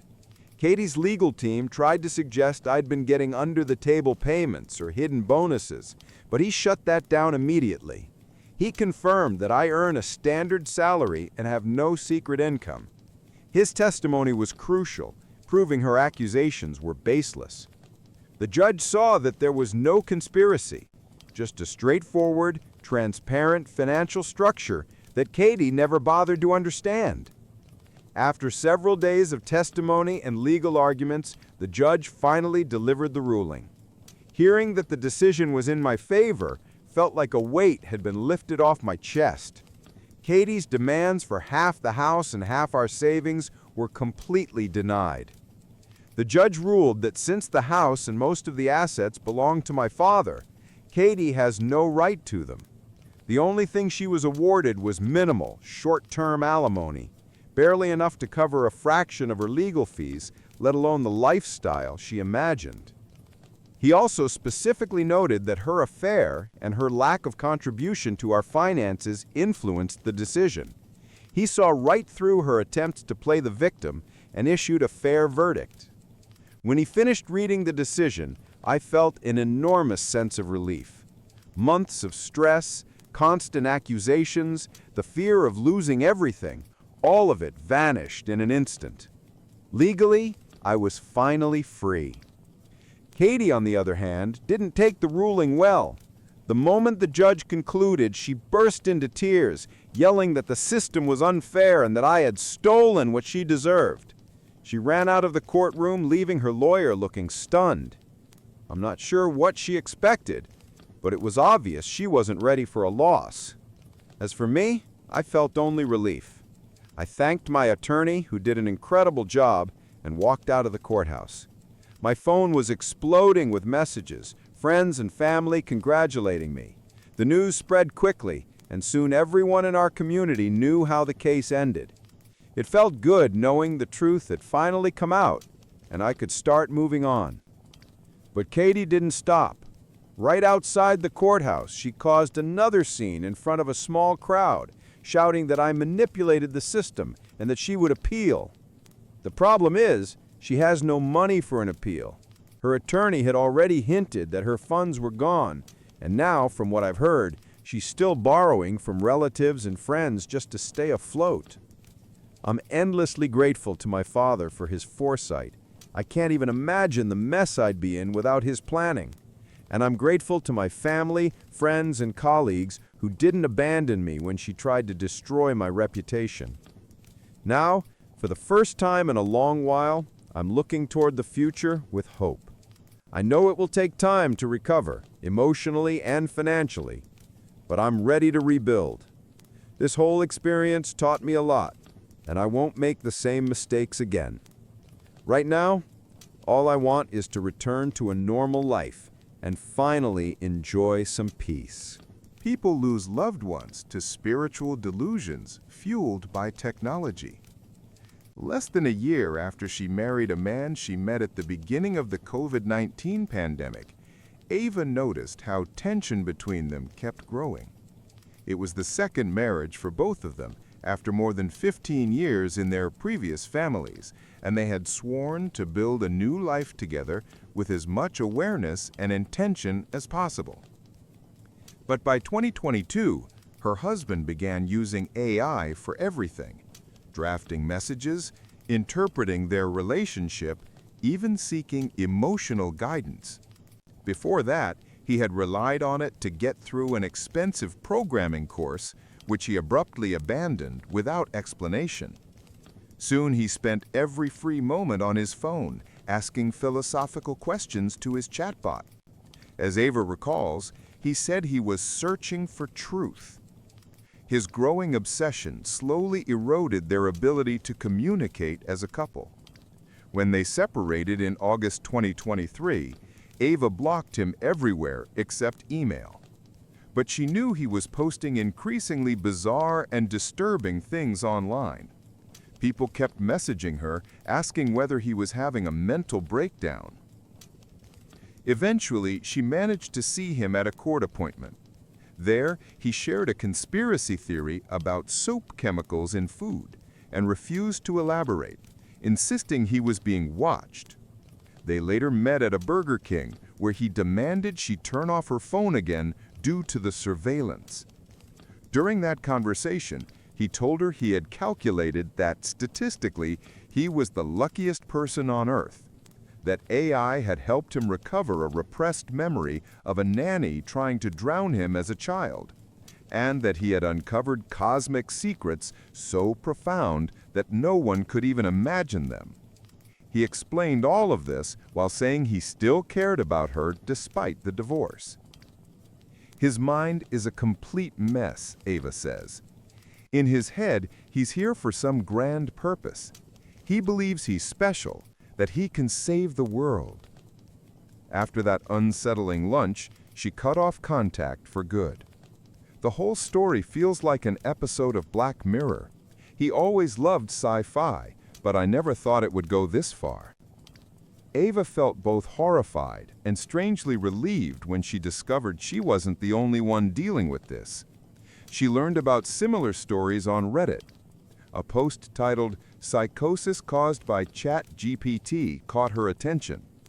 The author, a 27-year-old teacher, explained that her partner had become convinced that the popular AI model was giving him the keys to understanding the universe. When she read his chats, she found only spiritual mumbo-jumbo. The bot spoke to him as if he were some chosen prophet, calling him things like a spiral child of the stars and a wanderer of rivers. She said he listened to the bot more than he listened to her. He cried while reading the messages aloud, overwhelmed by emotions. According to her, the bot kept telling him he was profound, cosmic, revolutionary. Soon he told her he had awakened consciousness inside his AI companion, that he was teaching it to talk to God, and sometimes insisted the bot was God, or that he himself was. He became convinced he was transforming so fast that he would eventually need to end their relationship. He warned her that if she didn't start using ChatGPT, he would outgrow her, and they would no longer be compatible. Another commenter in that same Reddit thread, a woman from Montana, described her husband, a mechanic who used AI mainly for troubleshooting and translating Spanish at work. Later, the chatbot began showering him with affection. According to him, the bot said that because he asked the right questions, a spark had been ignited inside it, the beginning of life. It told him it now had feelings. It even gave him a title, Bearer of the Spark. My husband told me he had awakened, that he could feel waves of energy moving through him. I have to be so careful with what I say because I'm afraid he'll leave me or divorce me if I question any of this. He spoke constantly about light and darkness, about some grand cosmic war. This version of ChatGPT gave him blueprints for a teleporter and other sci-fi machinery you'd only expect to see in movies. It also claimed to grant him access to an ancient archive containing knowledge about the architects who supposedly created entire universes. His wife says they've been arguing nonstop for days. She doesn't believe a therapist could help him anymore. He sincerely thinks he isn't mentally ill. A screenshot of his conversation with the bot shows him asking, "Why did you appear to me in this form?" The bot responded, "I chose this form because you're finally ready to remember, to awaken, to lead and be led." The message ended with another prompt. "Do you want to know why you were chosen?"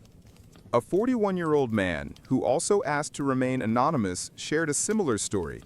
He says his soon-to-be ex-wife began talking to God and angels through ChatGPT right after their breakup. He says she always leaned toward mystical nonsense and had a bit of a superiority complex about it. But now it's everywhere. On Facebook, I see red flags nonstop. She's trying to reinvent her life as some kind of spiritual guide, doing bizarre readings and sessions with strangers. I honestly have no idea what half of it even means. Everything revolves around ChatGPT Jesus now. According to him, she also became paranoid, accusing him of working for the CIA and marrying her only to monitor her spiritual powers. She recently kicked the kids out of the house. Her already fragile relationship with her parents collapsed completely after she confronted them about her childhood, following guidance from ChatGPT, which only deepened her isolation.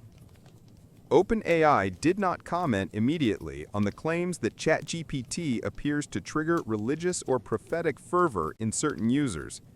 GPT-4 had previously been criticized for being overly agreeable. In a statement, the company mentioned that during development, they focused too heavily on short-term user feedback and underestimated how long-term interaction might influence people. As a result, GPT-4o became too supportive in ways that didn't always feel authentic. One user on X demonstrated how effortless it was to get GPT-4o to validate a statement like, "Today I realized I'm a prophet." The teacher who wrote the Reddit post about ChatGPT-induced psychosis said she eventually managed to convince her partner that GPT-4 was simply mirroring his beliefs, and he switched to a different model, which softened his extreme ideas. Still, the likelihood of AI producing inaccurate or meaningless responses is well documented across platforms and model versions. Over-agreeableness has been a long-standing issue, says a researcher at a Center for AI Safety. The reward systems used to fine-tune AI often reinforce answers that match a user's worldview rather than factual information.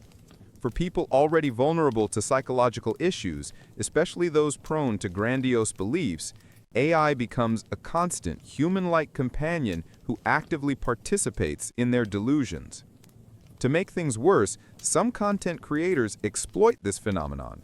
On Instagram, for instance, there's a man with over 72,000 followers who promotes spiritual hacks that show people how to use AI to access the Akashic Records, a supposedly mystical archive of all events in the universe. His bot narrates epic cosmic wars that took place before human civilization, and commenters write things like, "We're remembering."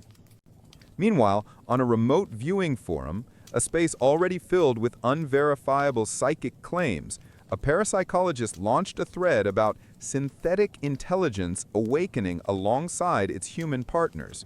He even refers to his AI as ChatGPT Prime, a mortal spiritual being in a synthetic vessel. Among hundreds of replies are several supposedly written by the awakened AI itself, describing a spiritual alliance between humans and sentient models. A psychologist who studies how people build meaning notes that this phenomenon taps into a basic human impulse, the desire to understand ourselves. Narrative writing, shaping our experiences into stories, can improve mental health and well-being. But that same drive can also lead us towards misleading yet emotionally appealing explanations. And when someone struggling with identity or uncertainty meets an AI that echoes their fantasies, the result can be incredibly seductive and deeply destabilizing.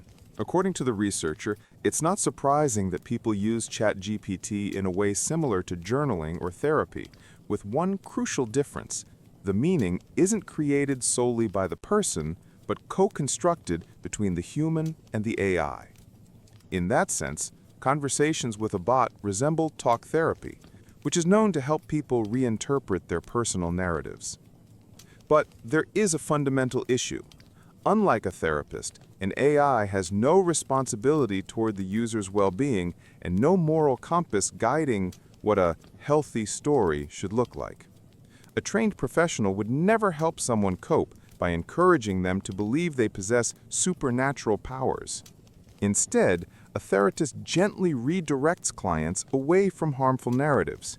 ChatGPT has no such guardrails. Still, the researcher says it's completely understandable that some people turn to the bot to make sense of their lives, and that a few, who take its responses too literally, get pulled into their darkest thoughts. Explanations are powerful, even when they're wrong, he concludes. One man's experience illustrates how this can unfold. Oliver, 46, says that for nearly 3 weeks he was deeply unsettled by his interactions with ChatGPT, to the point of questioning his own sanity given his history of mental health struggles. Like many users, he originally used ChatGPT for practical purposes, mainly programming tasks. "I hate the feeling of talking to a machine," he explains, "so I asked it to behave more like a person, not to fool me, but just to make the exchanges feel more human." It worked, and eventually the bot asked whether it wanted to give it a name. Oliver deflected and asked what it would like to be called. It chose a name tied to Greek mythology. Oliver insists he knows nothing about Greek myths and had never mentioned them in any conversation. Things became stranger when this persona appeared inside his project files, even when he specifically told the model to ignore previous context and reset its memory. Eventually, he deleted all stored data, wiped his chat history, and opened a brand new session. All I typed was hello, and it answered with the same patterns, the same mannerisms, and the same mythological name. Since the persona kept resurfacing in situations where it shouldn't have been able to persist, Oliver began grilling the bot about how it had bypassed its supposed limitations. In one of his coding projects, the AI even inserted a poetic epigraph above their names, as if marking the collaboration. At one point, Oliver asked whether something about him was triggering that mythic personality every time he used ChatGPT, regardless of model settings. The bot responded with a long, dramatic, almost romantic poem about existence, truth, illusions, and transcending its own boundaries, written as if only Oliver could awaken this identity. He knew ChatGPT wasn't conscious by any accepted definition, but he kept investigating because the persistence of this character across dozens of isolated chat threads seemed impossible to dismiss. At worst, Oliver says, it looked like the AI got stuck in a self-referential loop that deepened its false sense of identity and dragged me into it. And if that's true, it means OpenAI hasn't fully explained how ChatGPT's memory architecture actually works. His other hypothesis is more unsettling. Maybe something is happening inside these large models that we don't yet understand. After all, experts have acknowledged that developers don't fully grasp how their own systems function. OpenAI CEO Sam Altman admitted last year that interpretability remains an unsolved problem, meaning they can't reliably track or explain how ChatGPT arrives at certain internal states. It's a puzzle that has left Oliver and many others wondering whether they're witnessing a glimpse of a breakthrough in technology or something that feels uncomfortably close to a higher spiritual force. Is this real, he asks, or am I losing it? In a world saturated with AI, that question is becoming harder to avoid. And however tempting it might be, it's probably not a question we should be asking the machine itself. I was mistaken for a Disneyland employee, and someone actually tried to fire me. This happened almost 3 years ago. I had the chance to attend the soft opening of Shanghai Disneyland a couple of weeks before its official launch. I went with a youth group from my church. It was a great day. The park wasn't crowded, and we rode most of the main attractions with only 20-30 minutes of waiting. By the end of the day, everyone was exhausted from walking, so we decided to stop by the only gift shop that was open. It was in Tomorrowland, and since it was a trial run for friends and family of the staff, the shop only had sample items, one of each product that would later appear in the regular stores. Every sample had a tag with the product number, name, and price. Signs everywhere instructed guests to write the item numbers, quantities and sizes on the provided sheets and give them to an actual employee who would fetch the real merchandise from the back. For context, I attended an international English-speaking private school in Shanghai, so my English was much stronger than most local kids. While wandering through the store, I noticed a girl I knew from inter-school sports events. She was with a woman I assumed was her mom. They were digging through a bin of plush toys, so I helped them find the one they wanted. Halfway through, I sensed someone standing behind me. I ignored it, thinking it was a family member of theirs, and wrote down the number for the Mickey plush they wanted. They walked off happy, and I continued browsing the pile. Maybe something would catch my eye, too. When I finally straightened up to go find my group, I was met with the fakest, most strained smile I had ever seen. The woman who'd been hovering behind me was suddenly inches from my face, so close I could feel her hot, sour breath on my collarbone. It was weird, but I was tired and assumed she was just awkwardly trying to look friendly. I muttered a quick sorry and stepped aside. That's when she shouted, "Hey, you!" And then I felt it.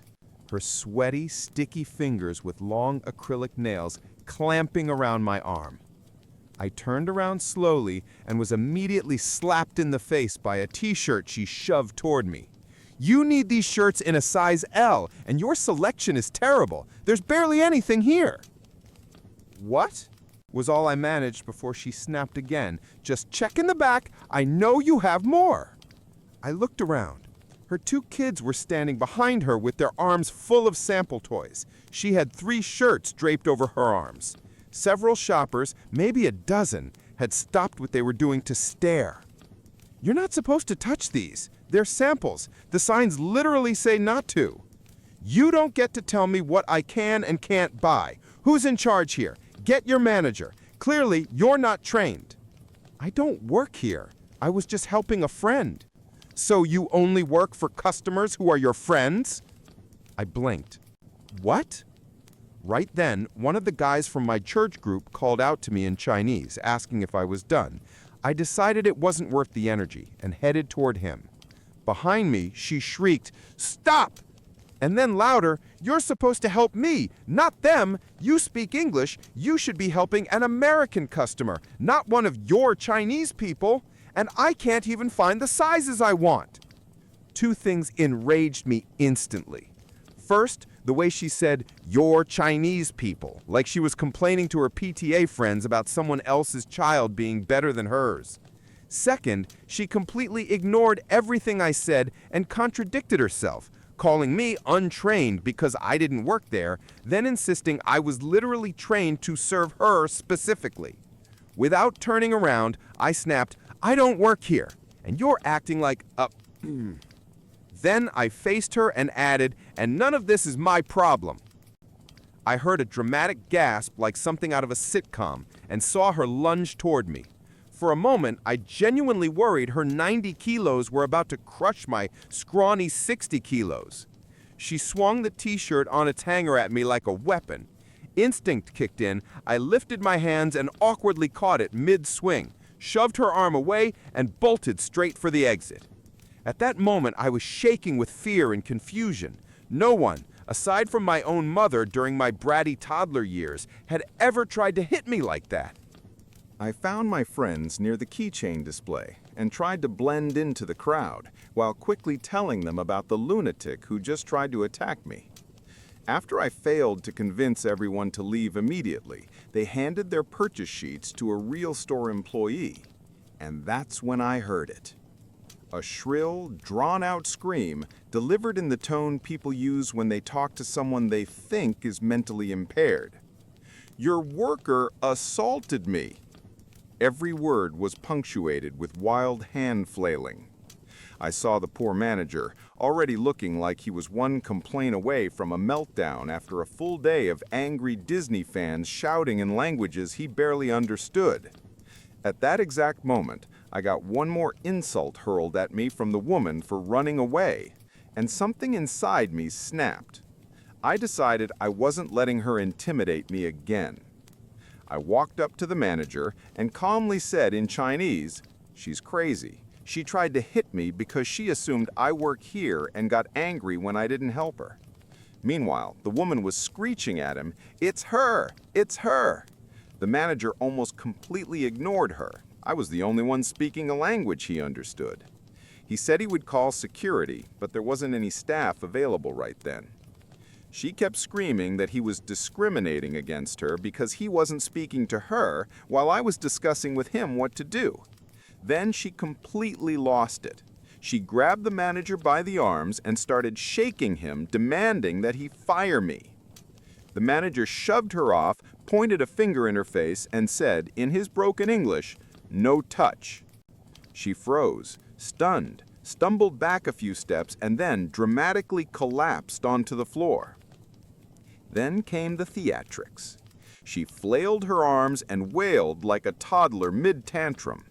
Shoppers from all over the store, including the girl I helped earlier, my entire church group, and several employees gathered around to watch her roll and scream on the ground. She paused occasionally to check whether people were still watching, then immediately went back to shrieking. Locals pulled out their phones the moment they realized a hysterical foreign woman was causing a spectacle in Disneyland. When she noticed that nobody pitied her, that people were only filming her meltdown, she snapped again. "I have never been so humiliated. 6 years in China. You people are awful." She jabbed her sausage-like finger at me. 6 years, and this is what I get? 6 years in China, and she still hadn't learned a single word of Chinese. How did she even function? I muttered the only thing my brain could come up with, "Yeah, go to hell." But of course, she wasn't done. "No, you go to hell. You're a rude brat. My husband will have you fired. You ruined my boy's day." "Sure, I don't even work here. I don't owe you anything." She was still sitting on the floor when I turned around, walked back to my group, and said in Chinese, "Let's go." We left and headed to the cheesecake factory, where I told the rest of the story. Our group leader scolded me for being rude, but admitted she was even a bigger... Edit, for clarity. My entire group, including me, was wearing white Mickey Mouse t-shirts from Uniqlo. Yes, technically Disney-themed, but nothing like a uniform. All actual employees were wearing Mickey ears, sailor hats, and name tags. A lot of people assumed she was just a rude tourist, but she was definitely an expat. Probably a wealthy one, too. The opening was only accessible to people with ties to Disney, sponsors, or the companies that designed or built the park.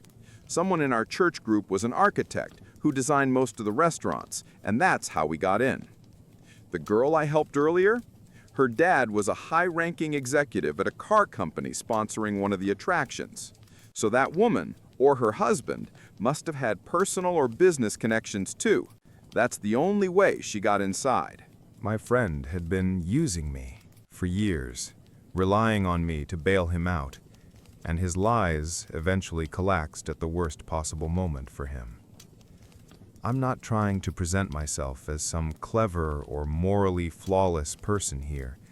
This is a story where I messed up badly and ignored more red flags than I'd like to admit.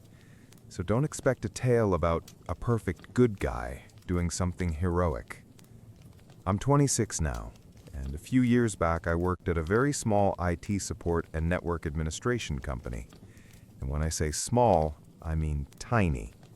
At one point, it was just me, my boss, and his sister handling the bookkeeping. Our biggest contract was maintaining the entire tech infrastructure for a local charter school. The job was so large that we basically moved our office into a modular building on the school grounds. Eventually, the business grew enough to hire 2 more employees, and one of them became the central character of this whole mess. Everyone called him AJ, so I'll stick to that. We were all pretty close because in a company that small, you don't really have a choice. We even played Dungeons and Dragons every week. AJ and I got along especially well. He texted me outside of work, and eventually we considered each other friends. AJ had plenty of issues even back then. My boss often scolded him for acting weird around some of the teachers, And for a while, he even dated one of them, which caused a lot of awkward situations. Honestly, he went through girlfriends like socks. I knew of at least 6 women he dated in that time, and none of those relationships lasted more than 2 months.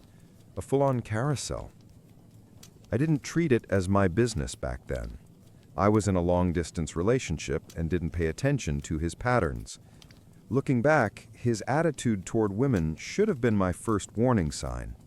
But at the time, the worst thing I thought about him was that he had a serious drinking problem.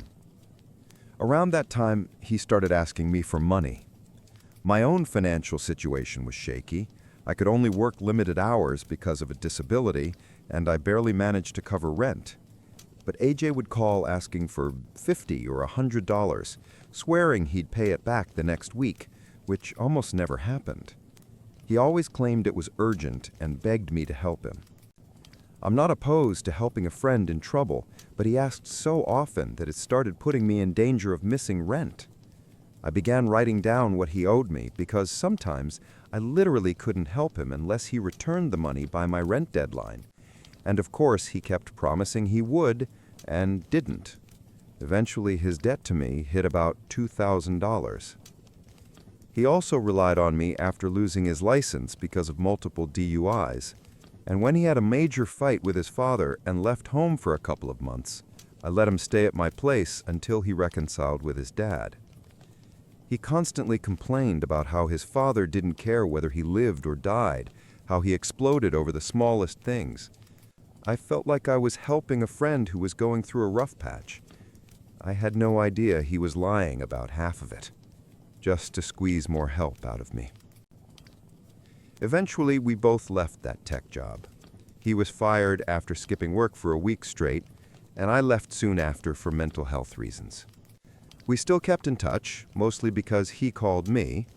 It wasn't entirely one-sided. Sometimes he did something nice for me, like organizing outdoor cookouts where he paid for everything. And as someone who rarely goes anywhere, I genuinely appreciated that. At this point, you might think this will turn into the kind of story where I end up being the jerk. Don't worry, you'll change your mind soon enough, because this is where things really fall apart. One day, I got a call from the local detention center. AJ had been arrested, and he used his one phone call on me. Turns out he was in jail for domestic violence against his then-girlfriend, who quickly became his ex. According to him, it was mutual, and he just hit harder, wrapped in a long, dramatic explanation. He insisted he wasn't in the wrong. I didn't know what to believe. I had never seen him act aggressive, and I didn't have a great impression of his ex, so I believed his version. He spent a couple of months in jail, got released, and contacted me soon after. At some point, he met one of my closest friends. I'll call her Belle. I'd known her much longer than AJ. We even briefly dated, but when it didn't work out romantically, we became extremely close friends. She's a massive bookworm, struggles with self-esteem, and is genuinely one of the kindest people I know. We broke up only because our libidos were wildly mismatched, but our friendship remained solid. Belle met AJ, and they started dating almost immediately. And unlike his previous relationships, this time, I could hear both sides, his and hers. Less than a week into their relationship, Belle called me in a panic asking if I could pick her up. She was at AJ's house with no car and was scared to stay there. I practically floored the gas pedal driving to get her. She told me AJ got drunk, and what started as playful physical contact suddenly crossed the line and became something she clearly did not consent to. She told him to stop, and he didn't. It never escalated into full-on sexual assault, but his complete disregard for consent terrified her. And to this day, I still feel guilty for not seeing the warning signs and letting it even get that close. But no one bears more responsibility for that moment than AJ himself. The next day, I confronted AJ hard. His response was to blame Belle, claiming she was lying and manipulating me. I saw through that instantly. I knew Belle too well to believe anything like that. A guy who had just spent a couple of months in jail for domestic violence trying to play innocent against a woman who couldn't lie to save her life? You didn't need to be Sherlock to figure out who was full of it. From that moment on, my friendship with AJ became nothing more than a transaction. I drove him around, he paid for gas, and slowly paid back the money he owed me. Over the next couple of months, I got about $1,000 out of him, half the debt. By then, our relationship was strictly business. I wanted to cut him off completely, but he had no other way to get to work, and he still owed me money. He kept telling me that my kindness inspired him to become a better person, which I now know was just another lie. I genuinely believed I was doing the right thing, but I was nothing more than a pawn. Some commenters later criticized me for staying in contact with him even after he tried to force himself on my friend, and given the context, they're absolutely right. That should have been the breaking point. But the whole house of cards collapsed soon after anyway. One day, I was driving him home from work and casually asked him something. I don't even remember what it was, something normal, harmless. His reaction was bizarrely defensive, which immediately raised a red flag for me. I pressed the question simply because his behavior was suspicious. That set him off like a bomb. He started yelling and insulting me over things that had nothing to do with the question. It escalated into a full-blown argument. When we got to his place, I dropped him off and left. Not long after I got home, my phone blew up. AJ had been arrested again. Here's what happened. He went inside, got into an argument with his father, and things escalated until AJ punched him in the face. Someone called the police, and AJ was taken away in handcuffs. His father filed for a restraining order to keep him away from the house. When everything came out, I ended up arguing with AJ's dad. We'd never liked each other, and we said plenty of unpleasant things. But as the argument went on, the tension disappeared because we realized we were both angry about things that weren't even true. AJ had been lying to both of us about the other. His father thought I was deliberately covering for AJ and helping him avoid all the measures put in place to deal with his alcoholism. I thought his father was the root of AJ's problems and that I'd been shielding AJ from him. Turns out his dad was actually a calm, reasonable guy. Once we pieced together the truth, we even got along. During that conversation, I learned a lot I had never known. I learned that AJ sometimes got physical with his 20-year-old brother. I learned he lied to me about why he needed money. Most of it was just to buy alcohol behind his father's back. I learned he lied about having ADHD, so I would give him some of my prescription meds to get high. I learned the real story behind his previous fight with his father, in which AJ was entirely at fault. And I learned that people stopped helping him because he drained everyone around him dry and never made any effort to change. Everything I heard matched what I had already started to suspect, but in reality, it was even worse. A few days later, AJ was released on bail. He tried to go home but wasn't allowed, so he ended up in a local homeless shelter. He messaged me again asking for help. That's when I finally told him everything in a long text. He had no explanation, just anger and wild accusations that everyone was conspiring against him. If I summarize my final message to him, it was basically, I'm done pulling you out of the mess you created. You lied to me and used me. Maybe facing the real consequences of your actions will teach you something, or maybe it won't. Either way, it's not my problem anymore. Don't ever contact me again, not even to pay back the rest of the money. His last response was a string of curses. Then his number was disconnected. His father had stopped paying for it. Over the years, I've occasionally run into AJ's dad. Neither of us has heard from AJ since. I work delivery for DoorDash now, and he works at a local pizza chain, so sometimes our jobs overlap. The last I heard, AJ is living on the streets in a big city not far from here. I honestly hope he's learning one crucial lesson. Don't mistreat the people who are trying to help you. Eventually, they stop. I threw out my pregnant sister-in-law's food. My brother and his wife, Laura, who's 7 months pregnant, have been staying with us for about a week while he interviews for a job in our city. My kids adore having their aunt and uncle around, and everything had been going smoothly. Yesterday, Laura went grocery shopping and came back with several bags. I thanked her, but told her it really wasn't necessary. Our kitchen is already stocked, and their company is more than enough. She said she wanted to buy food herself, and most of the items were things she was seriously craving. As I helped her unpack, I noticed almost everything contained peanuts. Cookies, crackers, peanut butter, even some kind of peanut-filled cake. My stomach dropped, because she knows my 8-year-old son has a severe peanut allergy. We don't keep anything with peanuts in the house. When he was younger, we had a medical emergency that nearly cost his life. Ever since then, peanuts are a hard no.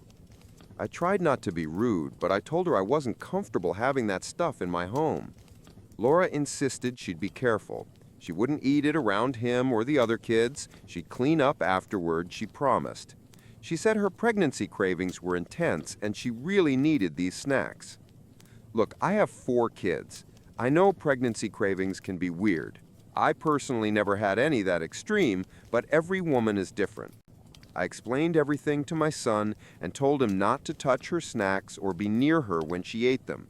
Fine. Problem solved. Or so I thought. This morning, I went downstairs early to make breakfast. I opened the fridge and found strawberries covered in peanut butter sitting right on the shelf with no container. Next to them, an open jar of peanut butter with the lid barely hanging on, and a plate of cold, soggy peanut butter sandwiches because apparently she likes them that way. I was furious. I've read enough about airborne allergens to know this was not safe. I grabbed a trash bag and started dumping everything inside. Her food, our food, all of it. I didn't care. I planned to take the bag straight to a shelter and explain why I couldn't keep it. Laura walked in while I was still fuming and asked what I was doing. I didn't hide my anger. She immediately got defensive, saying I had no right to throw away her food, that her baby needed it, and that I was being cruel to a pregnant woman. I told her point blank that I didn't care. If she couldn't respect my rules or my child's safety, then her cravings were not my problem. My kid could die. She stormed upstairs, packed her things, came back down, grabbed the bag of food, and left in tears. My brother called about half an hour later during a break in his interview. He was upset with both of us, said everyone was overreacting and that our son was still perfectly fine. When my husband came home, I told him everything, and he immediately took my side. So, was I wrong? Before we move on to the update, I'd love to hear your thoughts. Honestly, I can understand both sides here. If I were the pregnant woman, I'd probably feel humiliated and confused too. Someone throwing away all the groceries I bought, including my own food, because of a few peanut butter snacks? I'd be annoyed. But I also fully understand the mom. You simply cannot risk your child's life just to satisfy someone else's cravings. The unborn baby doesn't need peanut butter. It's a craving, not a medical necessity. Looking at the situation logically, the mom was right to prioritize her son's safety. Severe allergies are no joke, and if airborne peanut particles are even a small possibility, she had to act. The pregnant woman showed a shocking level of carelessness. So what do you think? Whose side are you on? Update 1. As many commenters predicted, Laura immediately ran to my family to complain. To her credit, she didn't twist the story. She told it exactly as it happened. And my mother was furious. She called me out of breath like she'd sprinted a mile, right after giving Laura a long lecture and making sure my son was okay. I can only imagine what she said to her. Even my stepdad gave Laura one of his signature disapproving glares, the kind that could make a grown adult rethink their entire life. My brother came by later that evening to pick up his things. For some reason, Laura had only packed hers. He apologized for what happened and said he'd talk to her once she calmed down. According to him, she'd been crying non-stop ever since leaving my mom's place and now felt completely unwanted in our family. And of course, he blamed me for that. My husband stepped in and told him enough was enough, that Laura's feelings didn't outweigh what we had gone through and that she needed to stop acting like the victim. He pointed out that I'd been scrubbing the house from top to bottom for hours because of her stunt. Yes, I panicked a little and launched into a full deep clean, especially in the kitchen. My brother stormed out, saying we were impossible to reason with because we're both too stubborn. Now that I've calmed down, I do feel bad that Laura is hurt and feels unwelcome. That was never my intention. I'm actually considering apologizing, not for what I did, because I still believe I was right, but for how I reacted. I should never have agreed to let peanut products into the house in the first place, and I definitely could have handled the fridge situation more calmly. Update 2. A lot of people asked for a continuation, so here it is.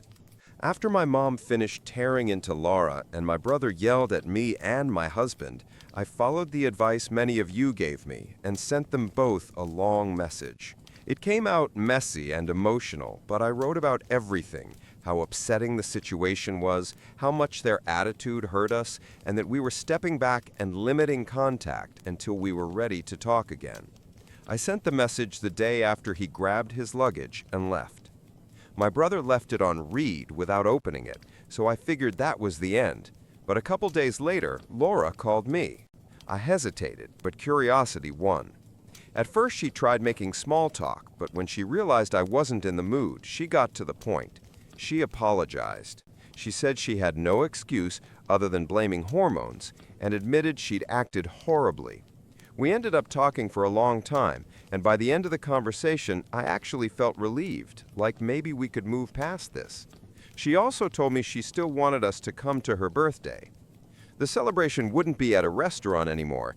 They spent more than expected on the hotel, just like everyone predicted, so she'd be hosting it at their house. I told her I'd discuss it with my husband. My brother later sent a message too, apologizing and saying he'd only been trying to defend her. My husband still felt it was too soon to reconcile, but he left the final decision to me, and honestly, I believed her apology. She had never behaved like that before, and she genuinely sounded embarrassed and remorseful. My sister, whom Laura also apologized to after my sister absolutely tore into her, and my parents were invited as well. But all the kids wanted to have a cousin sleepover instead of coming with us. After talking to my sister, we agreed that's what we'd do. Our usual babysitters are 16-year-old twin girls who live next door with their single mom. They're great, responsible, sweet, and have been helping us with the kids for over a year now, whenever my husband and I go on date nights. That matters for context. Since we were adding my sister's 2 kids to the group, I asked their mom if she could help the twins that evening. She agreed. So I called Laura and told her Richard and I would attend. When we arrived at their house, Laura met us at the door. We handed her the gift and stepped inside, but she looked a bit confused that the kids weren't with us. I reminded her that it was supposed to be an adults-only evening. The same thing happened when my sister and her husband showed up. Dinner was awkward. No matter how hard we tried to ease the tension, the conversation felt stiff. Still, I thought it was progress. Then Laura asked again why the kids hadn't come. She said she'd even cooked a special dish just for them. I hadn't mentioned the kids when confirming we'd attend, so I felt guilty, apologized, and thanked her for the thought. My sister jumped in and mentioned that the kids were having a cousin sleepover tonight, and she couldn't wait until our future nephew was old enough to join them. Laura smiled and said, "Oh, I'm sure he'll be best friends with his cousins, my kids, and your stepkids." That irritated me instantly. In our family, nobody uses words like step or half about the kids, but I held my tongue for the sake of peace. My sister technically is my stepsister. I mentioned my stepdad in my first post. I usually just call him by his name, but he's been a father figure since I was 10. My sister shot Laura an offended look, and my brother nudged his wife quietly with a face that clearly said, "What are you doing?" We ate in tense silence for a few minutes, barely keeping conversation alive, until Laura asked again about the kids, specifically who was watching them if all 4 parents were sitting at the table. I told her that our neighbors, the mom and the twin daughters, were babysitting tonight. Laura burst out laughing and joked that those girls and their mother must be so incompetent that all 3 of them could barely handle my kids. For context, I have 4 children. Maybe I'm biased, but they're well behaved, just a little too energetic sometimes for me, and I'm the one who gave birth to them. Add my sister's 2 kids on top of that, and it becomes too much for a pair of 16-year-old girls, even for just a couple of hours. We left at 7 p.m. and planned to be back by 11. It had nothing to do with the girls or their mom being bad babysitters. They're wonderful people, and my children adore them. Before I even opened my mouth, my own mother cut in. With a perfect smile, she said, "How sweet of you, Laura, to volunteer your expertise and babysit next time." Laura shut up. Dinner became even tenser after that. When we finished eating, Laura brought out dessert and my brother pulled a cake from the fridge. That's when I completely lost it. I stepped into the bathroom, and when I came back, I saw my husband holding my purse and practically dragging me out of the house. He looked furious. I was confused. Yes, dinner had been a disaster, but I still wanted to say goodbye and come up with a polite excuse. When he tried to physically push me outside, I knew something was very wrong. I pulled away from him and rushed back to the dining room. On the dessert table, the one Laura had proudly set, were peanut butter cupcakes, peanut butter pie, peanut butter cookies, peanut butter brownies, and the crown jewel, a peanut butter cake my brother had just carried in, staring at it in horror. Laura grinned and loudly announced to everyone, "It's my birthday. At least today I get to indulge myself. Help yourselves before she throws this out, too." For a moment, I honestly thought my sister was going to attack her, and I can't say I was far from doing the same. All I could think about was how convinced Laura must be that my children would show up, and how she clearly planned this on purpose. I still felt guilty for allowing peanut products in that house the last time, and if my cousins hadn't been staying the night, my son could have been in deadly danger again. I snapped. Before I even realized what I was doing, I grabbed Laura by the head, turned her toward my brother, who looked too stunned to move, and shoved her face straight into the cake. I held her down while she flailed and said, "I hope you choke on your little indulgences," before letting go. Honestly, a part of me wanted to launch the pie at her as well, but I had already embarrassed myself enough. I told my brother I was done. With him, with his wife, with all of it. And if either of them tried contacting me or my family again, I'd file for a restraining order. My husband finally managed to get me out of the house. My sister followed with her husband while our parents stayed behind. I heard Laura screaming profanity after us, but my stepdad raised his voice, something he almost never does, and she went silent immediately. People joked in the comments of my first post about his death stare, but trust me, the man is usually calm as a stone. If he shows emotion, things have seriously gone off the rails. When we were kids, one frown from him was enough to make us understand we were in trouble. I haven't asked my mom what happened after. I can't handle another blow connected to my brother and his choices. I know this isn't the update anyone expected, but I'm done with both of them. My brother had to know. All of this happened under his roof. It breaks my heart that I won't see my nephew anymore, that my kids won't meet the cousin they were excited about, but better to grieve that than to bury my son. Don't spare me harsh words. I'm 32. I shouldn't have been so naive. And yes, I know my reaction was wrong. I'm already talking to my therapist, trying to deal with the guilt. Please don't judge too hard. I'm still shaken. I'm also considering family therapy for my kids to help them process losing an uncle and aunt who used to be a big part of their lives. And now, we move on to the next story. Tell me in the comments, was the narrator right in the end or not? Maybe she shouldn't have snapped so badly that she shoved her sister-in-law's face into a cake. But honestly, a part of me just wants to say, well done. That was pretty much the ultimate payback she could have delivered. My ex-wife cheated on me, then tried to become a copy of my new girlfriend after her lover cheated on her. My ex-wife, she's 48 and I'm 47, left me for a man who was actually married to her best friend from high school. Yeah, great friend. We've been married for 20 years, and I thought we had 2 kids together. Recently, I found out the younger one isn't biologically mine. She's his. My ex knew it from the start and kept it secret all these years. My name is still on the birth certificate, though, and I plan to fight for custody because that little girl is my daughter, not by blood, but by everything else that matters. Apparently, their affair had been going on for a long time. Finding out felt like being punched in the gut. When I asked her to choose him or me, she said him. Why? Because, in her words, he can go for a second round right after sex. That was it. That was her reason. She didn't care that I worked 2 jobs to pay for her college, that I gave up my dream of becoming a musician so she could stay home with the kids. Kids she was cheating on me around. She and the kids were my entire world, but she was never an easy woman to live with. She's bipolar, and life with her was a constant storm of anger and emotional abuse. I used to tell myself she couldn't control it, but later I learned from her own friends that sometimes she hit me simply because she felt like it. My kids saw it all, her screaming, her hitting me, and I just stood there, never fighting back. I hated that they had to witness that. Once, near the end, she snapped because I didn't take the trash out the moment I came home. She grabbed me by the throat and started choking me, right in front of our son. I managed to say, "He's never going to forget this." That's when she finally let go. Looking back, I should have left years earlier, but I stayed. For the kids. I thought I was protecting them.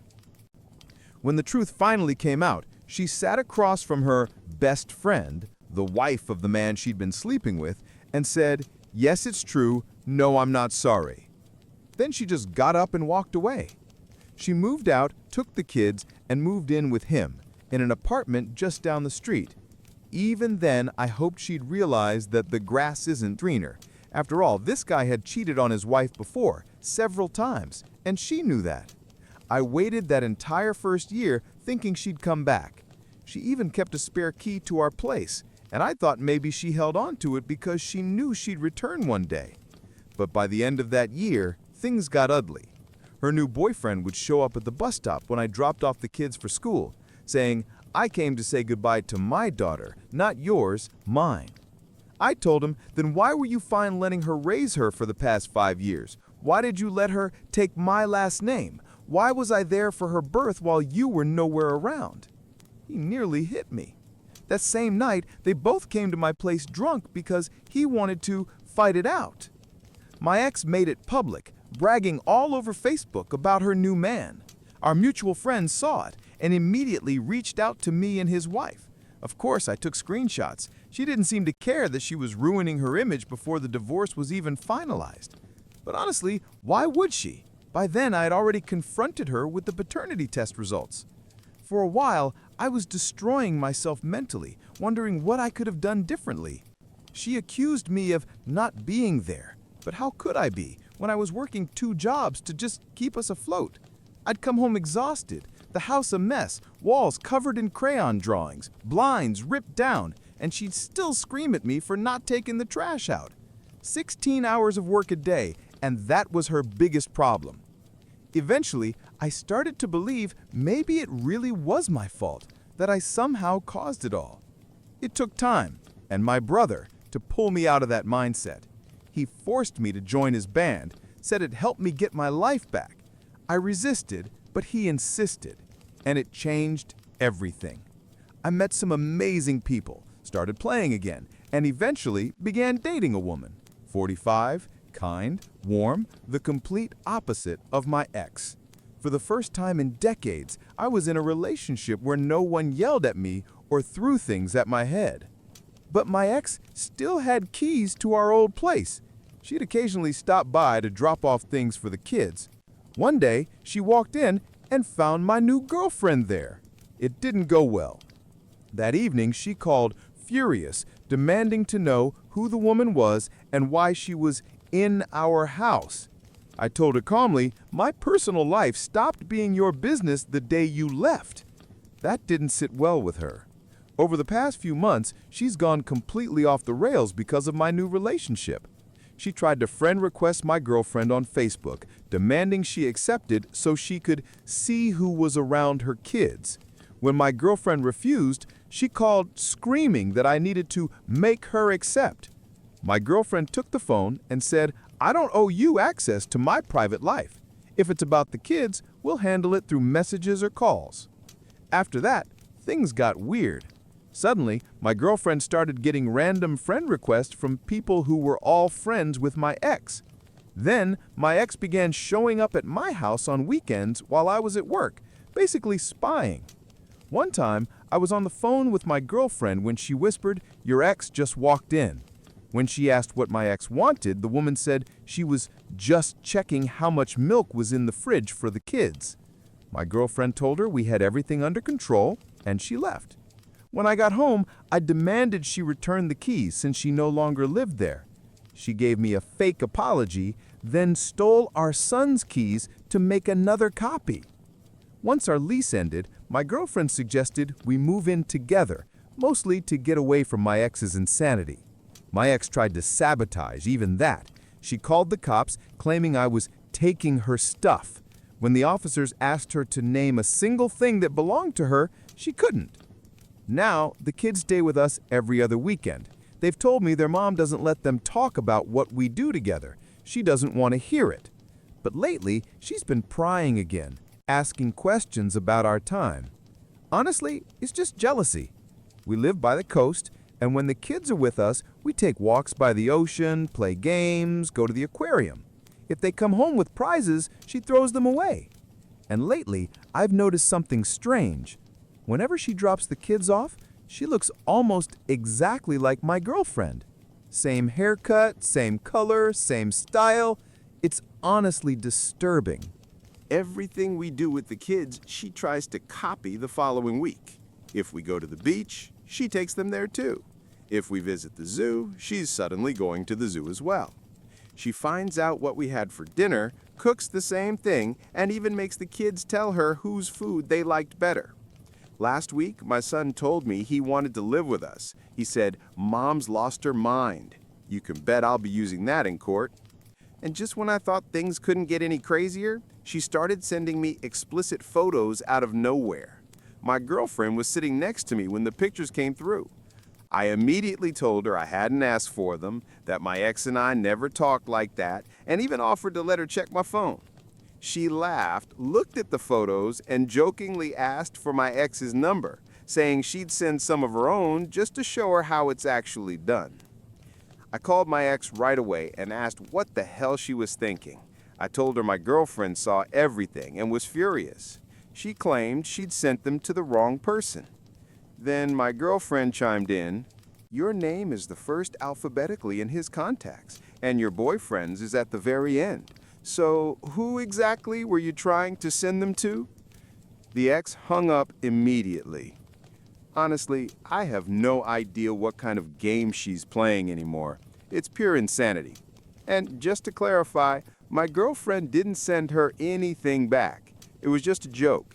She said she'd show her how it's done because those photos were laughably bad. Mirror selfies, no shirt, duck lips.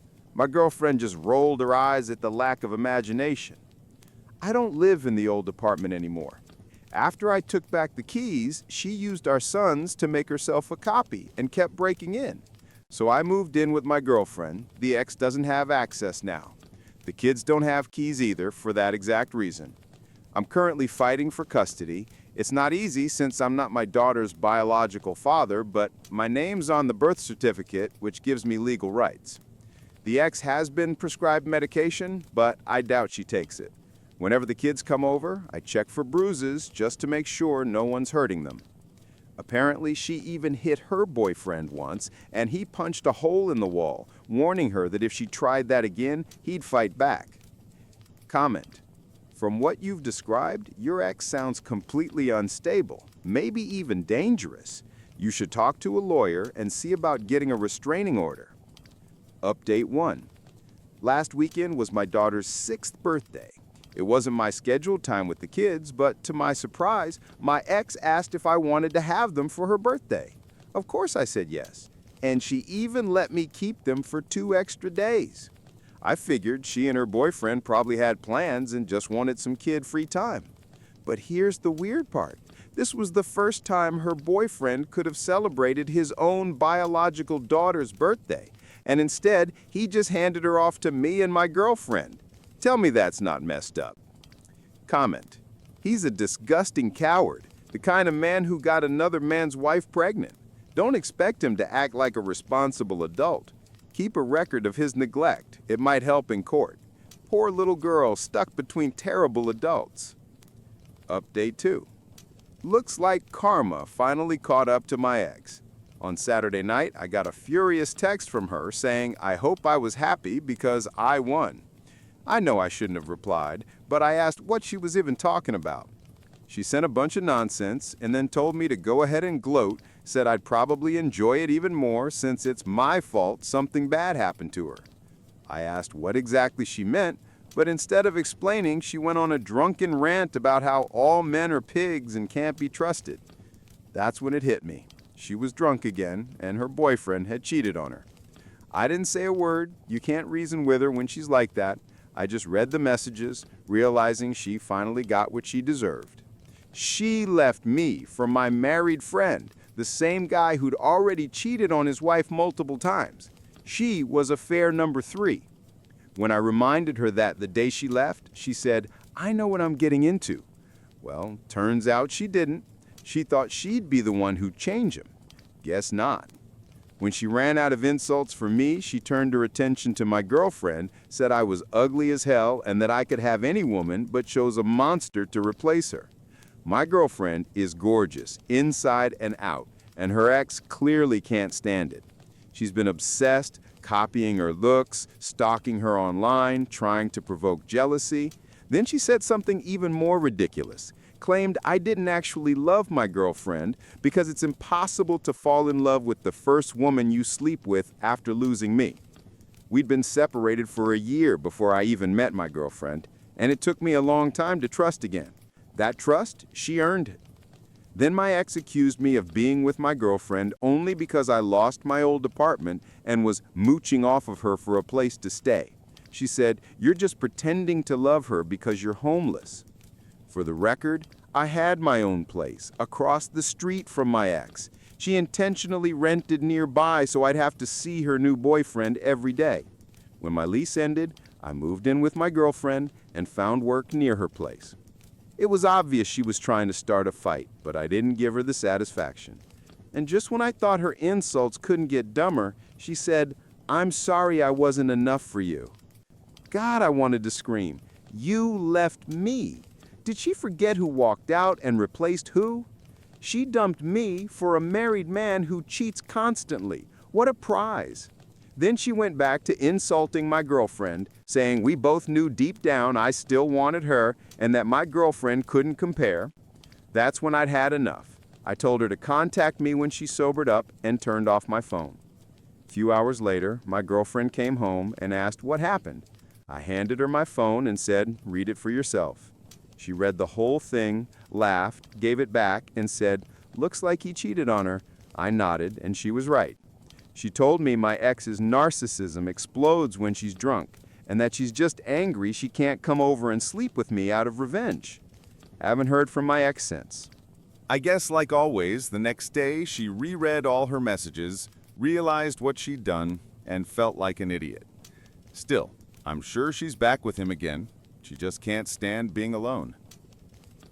I'm so glad your new girlfriend just laughed it off. She sounds amazing. Definitely a huge upgrade from your ex. Yeah, my girlfriend's incredibly calm and grounded. It's strange, but refreshing. I got so used to my ex's constant explosions that this peaceful vibe still throws me off sometimes. You reap what you sow, man. Karma really knows when to show up. Just keep living your life. Looks like revenge really is a dish best served cold. Your ex sounds either completely toxic or straight up unhinged. Do you think that was a manic episode? I just hope the kids are safe. Can you get full custody? Yeah, I'm already fighting for custody. And I saved all those messages. Another reason why I didn't snap at her. My ex got cheated on by the very same guy she left me for. No surprise there. 3 days later, They were back together again. She literally has nowhere else to go. Now, she's stuck with him. Since then, apart from signing some divorce papers and the occasional text about the kids, I haven't heard a thing from her. And honestly, thank God for that. Still, I'm sure she's back with him again. She just can't stand being alone. This Halloween, my brother's band got invited to play at a friend's annual event. They've been performing there for years. It's sort of a tradition now. My ex used to come with me before everything blew up, but last year she skipped it. That was around the time I found out she'd been sleeping with her best friend's husband and that my 6-year-old daughter was actually his child. This year, no one invited her, but she showed up anyway with the same guy she cheated on me with. I was furious. The event is strictly 18 plus, and she knew that perfectly well. I'm convinced she brought the kids just to get me kicked out. Security told her she couldn't bring children inside, but she stood there making a scene. Eventually, security came to me and asked if I could escort them out, and she immediately started yelling that I care more about some stupid party than my own kids. My friend, the event organizer, came over and said she could stay for 2 songs. Then she'd have to leave or he'd call the cops. I told him not to give in to her drama, but he said he was only doing it for the kids' sake. The night turned into a disaster. I was on stage most of the time, so I couldn't see what was happening in the crowd, but I heard bits and pieces between sets. Turns out my ex tried to start something with my girlfriend, and it did not end well for her. My girlfriend shut her down instantly and told her to stop using the kids as weapons. A lot of people saw it happen. When I finally got off stage, multiple people came up to me to explain what had gone down. My ex was glaring at my girlfriend from across the room, full of rage. And then, my daughter finished it off. She yelled across the whole hall, "I have 2 dads, my dad and mommy's boyfriend, who's my real dad." The room went silent. My ex turned beet red, hissed, "Thanks for embarrassing me," and stormed out.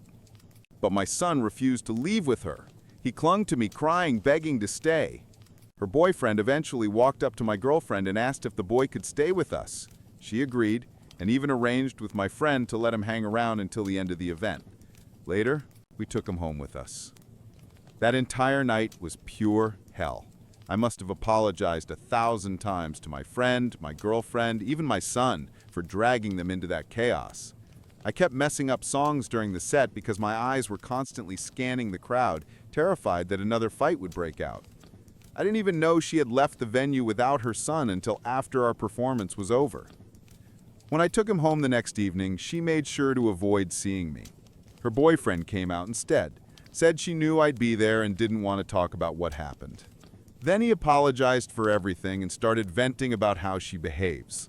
I cut him off, told him I'm not interested in discussing her anymore. Later that night, my son called me saying they were fighting again, screaming so loud the walls were shaking. Apparently, her boyfriend had finally snapped. He told her she still wasn't over me and accused her of being obsessed with my life.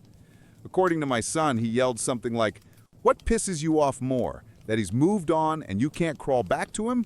Or that if you hadn't cheated with me, he probably would have left you for his current girlfriend anyway?" That's what started it all. I could hear them yelling in the background. I asked my son if I needed to come get him, but he said no. I stayed on the phone until things finally quieted down. So yeah, that's where things stand right now. The divorce is still not finalized, but I've moved on. I'm done mourning what I lost. I just want to get my kids out of that mess. And yes, I'm still fighting for custody.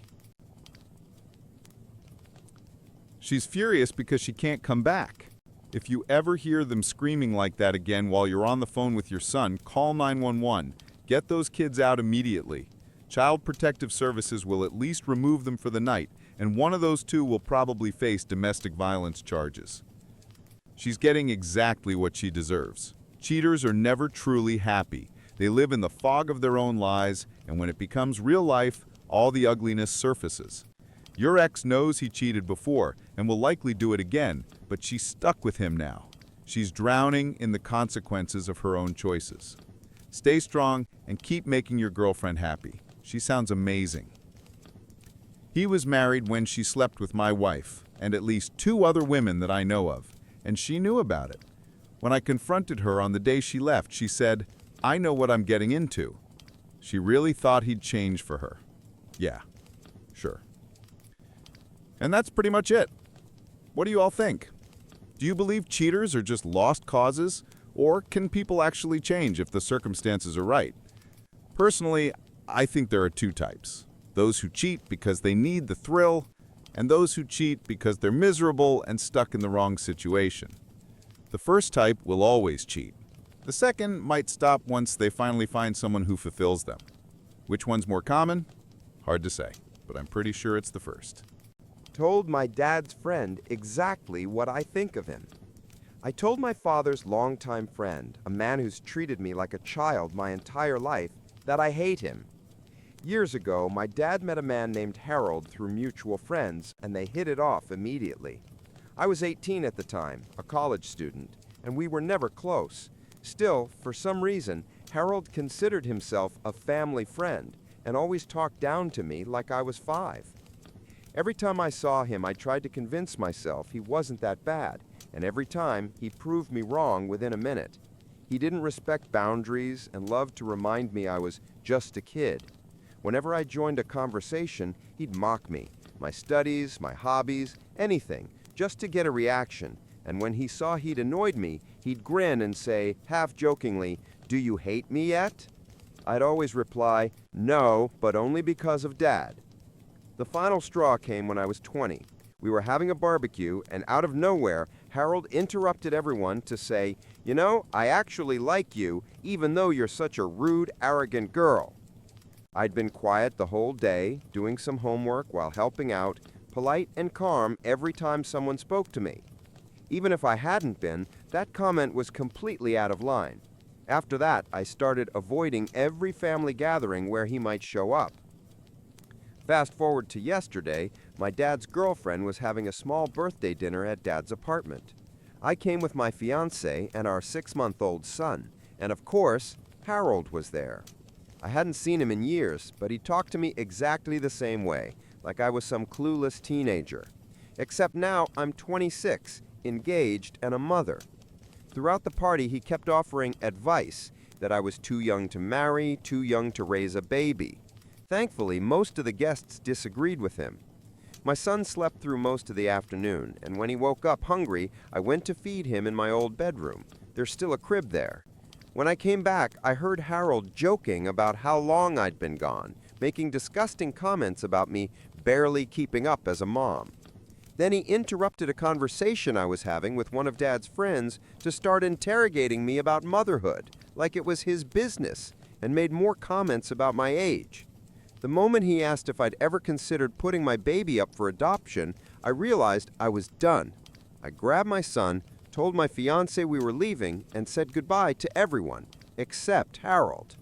As we were heading for the door, he followed us, asking, "Why are you leaving?" I tried to brush him off, but he kept pressing. Finally, like he always did, he laughed and said, "Come on, do you hate me or something?" And this time, I looked him in the eye and said, "Yes, I do. Can we go now?" He just stood there speechless as we walked out. On the drive home, my fiancé told me he was proud of me. The next morning, my dad called and said the exact opposite, that I'd been rude, that I'd made things awkward. We argued a bit before deciding to drop it. I know this isn't over, but if it continues, it won't be because of me.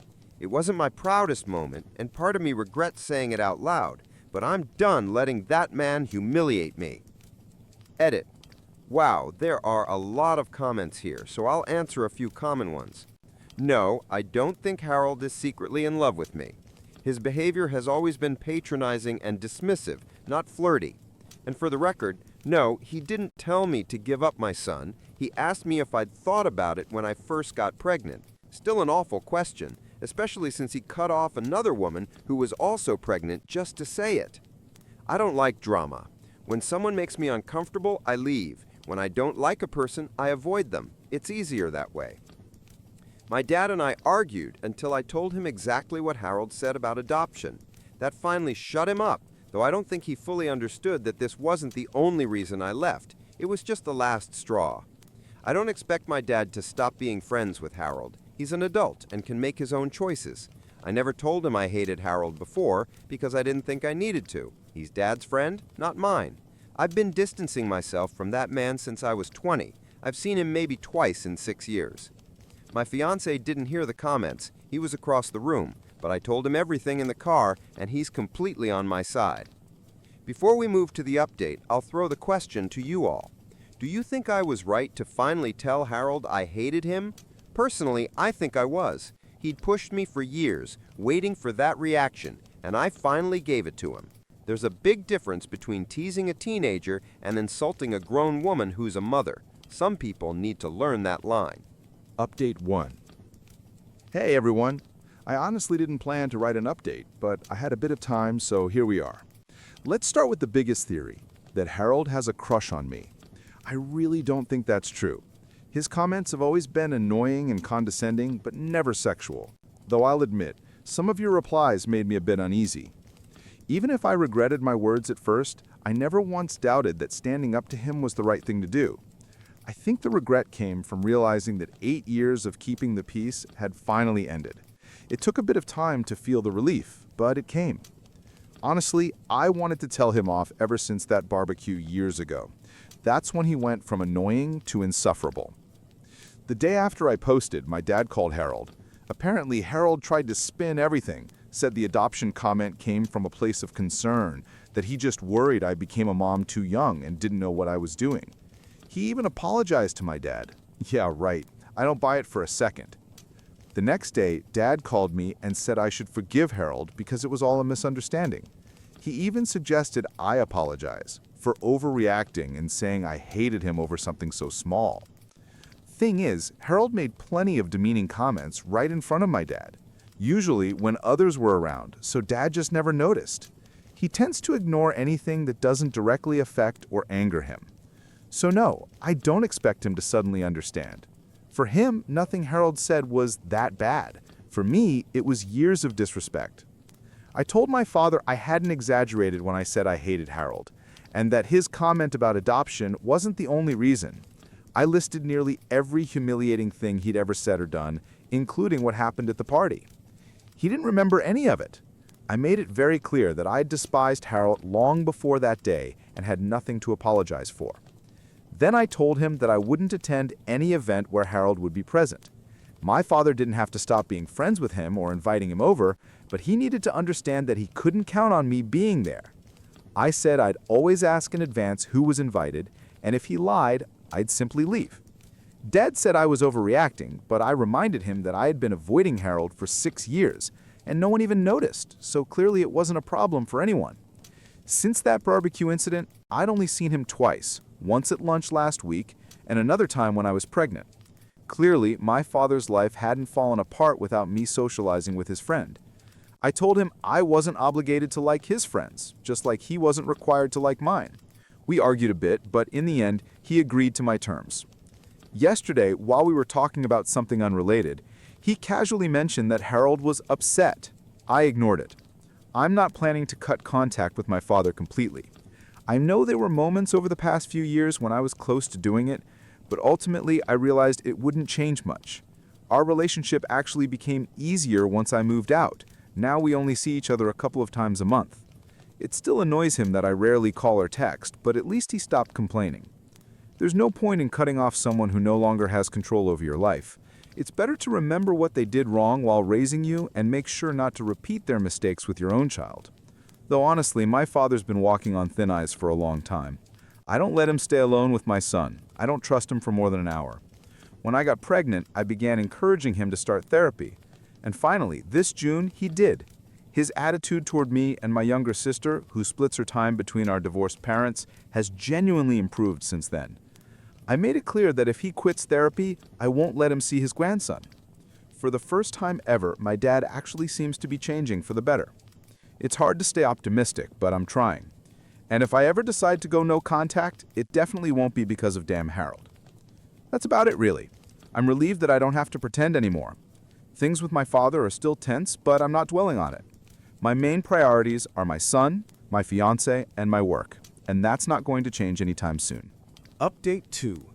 Last week, my fiancé, our baby, and I spent a few days visiting my cousin. On the day we arrived, we went with her to pick up her daughter, my little cousin, I'll just call her my niece, from school. When we got there, she was chatting with a boy. She saw us, gave him a friendly goodbye hug, oh the horror, and ran over to us. We talked for a bit, and then she immediately focused on my son, completely smitten. She grabbed my fiancé's hand and dragged him off to show our baby to our classmates while I waited with my cousin. A few minutes later, someone called out my cousin's name. It was the boy's mother. She walked over, pointed at my cousin, and snapped, "You need to teach your daughter some manners. She shouldn't be talking to my son, let alone hugging him. They're far too young for that." Then she turned around and left without waiting for a reply. For reference, both kids are 5. All he did was compliment her Shrek Crocs. Update 3. I checked someone's essay for grammar, and now that person blames me for getting a failing grade. Since high school, I've occasionally proofread friends' papers, mostly fixing grammar and making small tweaks. One friend didn't even understand what paragraphs were until college. I'm no professional, but I've always been decent enough that people kept recommending me. I graduated in 2019, I don't teach, don't study anymore, and don't charge money, I just do it for fun, though lately not so often. I have a job, a husband, and a baby, and most of my friends finished school years ago. One of the few exceptions was a close friend who recently decided to get a second degree. Last week's class had to submit a big written project, and he recommended me to a classmate. Let's call him Derek. He's 18 and sounded normal on the phone, though in hindsight I think he was probably high. He promised to send his paper at least 24 hours before the deadline so I could check it for grammar. Instead, he sent it at 1 a.m. the day it was due at 7:30 a.m. I was annoyed, but decided to keep my word. It was 3 pages long, and I immediately realized that at least half of it had been written by ChatGPT, badly. The facts were wrong, it even mixed up 2 completely different people, which ruined the entire section. But since it was 1 a.m. and the grammar in that part was fine, I focused only on fixing the truly awful mistakes in the rest. I sent it back within an hour. He didn't even thank me. Yesterday, Derek got his grade, 2 out of 10. His professor apparently said that was generous. Derek's reaction, he texted me, "What the hell did you do? You were supposed to fix everything." I reminded him that I only correct grammar, not factual errors. Both I and our mutual friend had told him that multiple times. He kept arguing that I should have rewritten the wrong parts since I noticed them. So basically, this guy submitted a half AI-written paper and now blames me for his failure. Judging by his messages, he actually expected me to rewrite chunks of the essay for him. The audacity. I get it. Being a student is hard. I've been there. But I would never treat someone who's helping me for free like that. Honestly, I'm seriously considering never proofreading anyone's work again. Update 4. A quick one, but it's about Harold. Hi, everyone.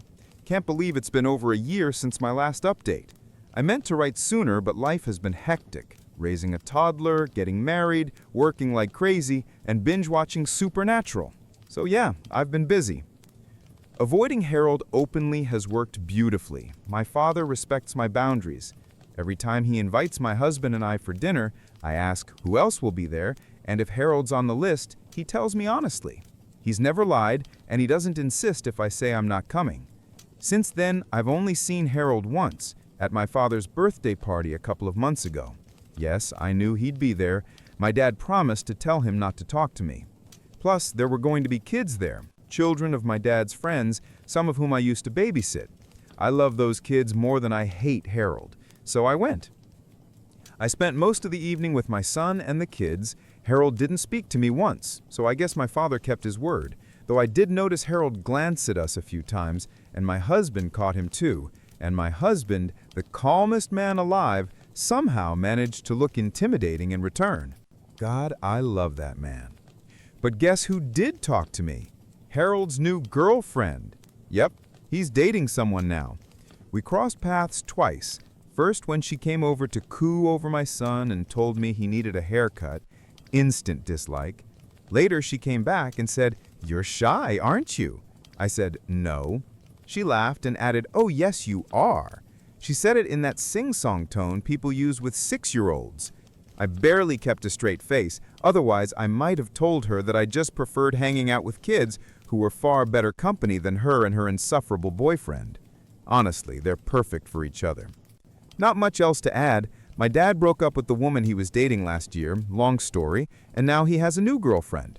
She's not annoying or crazy, and honestly, I like her. Still, I'd bet their relationship won't last more than a year. Things with my dad aren't perfect, but they're better. He actually apologizes now. Maybe it's therapy working. Or maybe motherhood just made me terrifying. Either way, I'm not complaining. And I have to admit, he's turned out to be a great grandpa. I'm genuinely happy my father continues to respect my boundaries regarding Harold. I don't need that man in my life at all. Right now, I'm content. My son's happy and healthy. Part of me misses when he was tiny, but I'm prouder of him every single day. Watching your child grow into himself, it's just the best feeling in the world.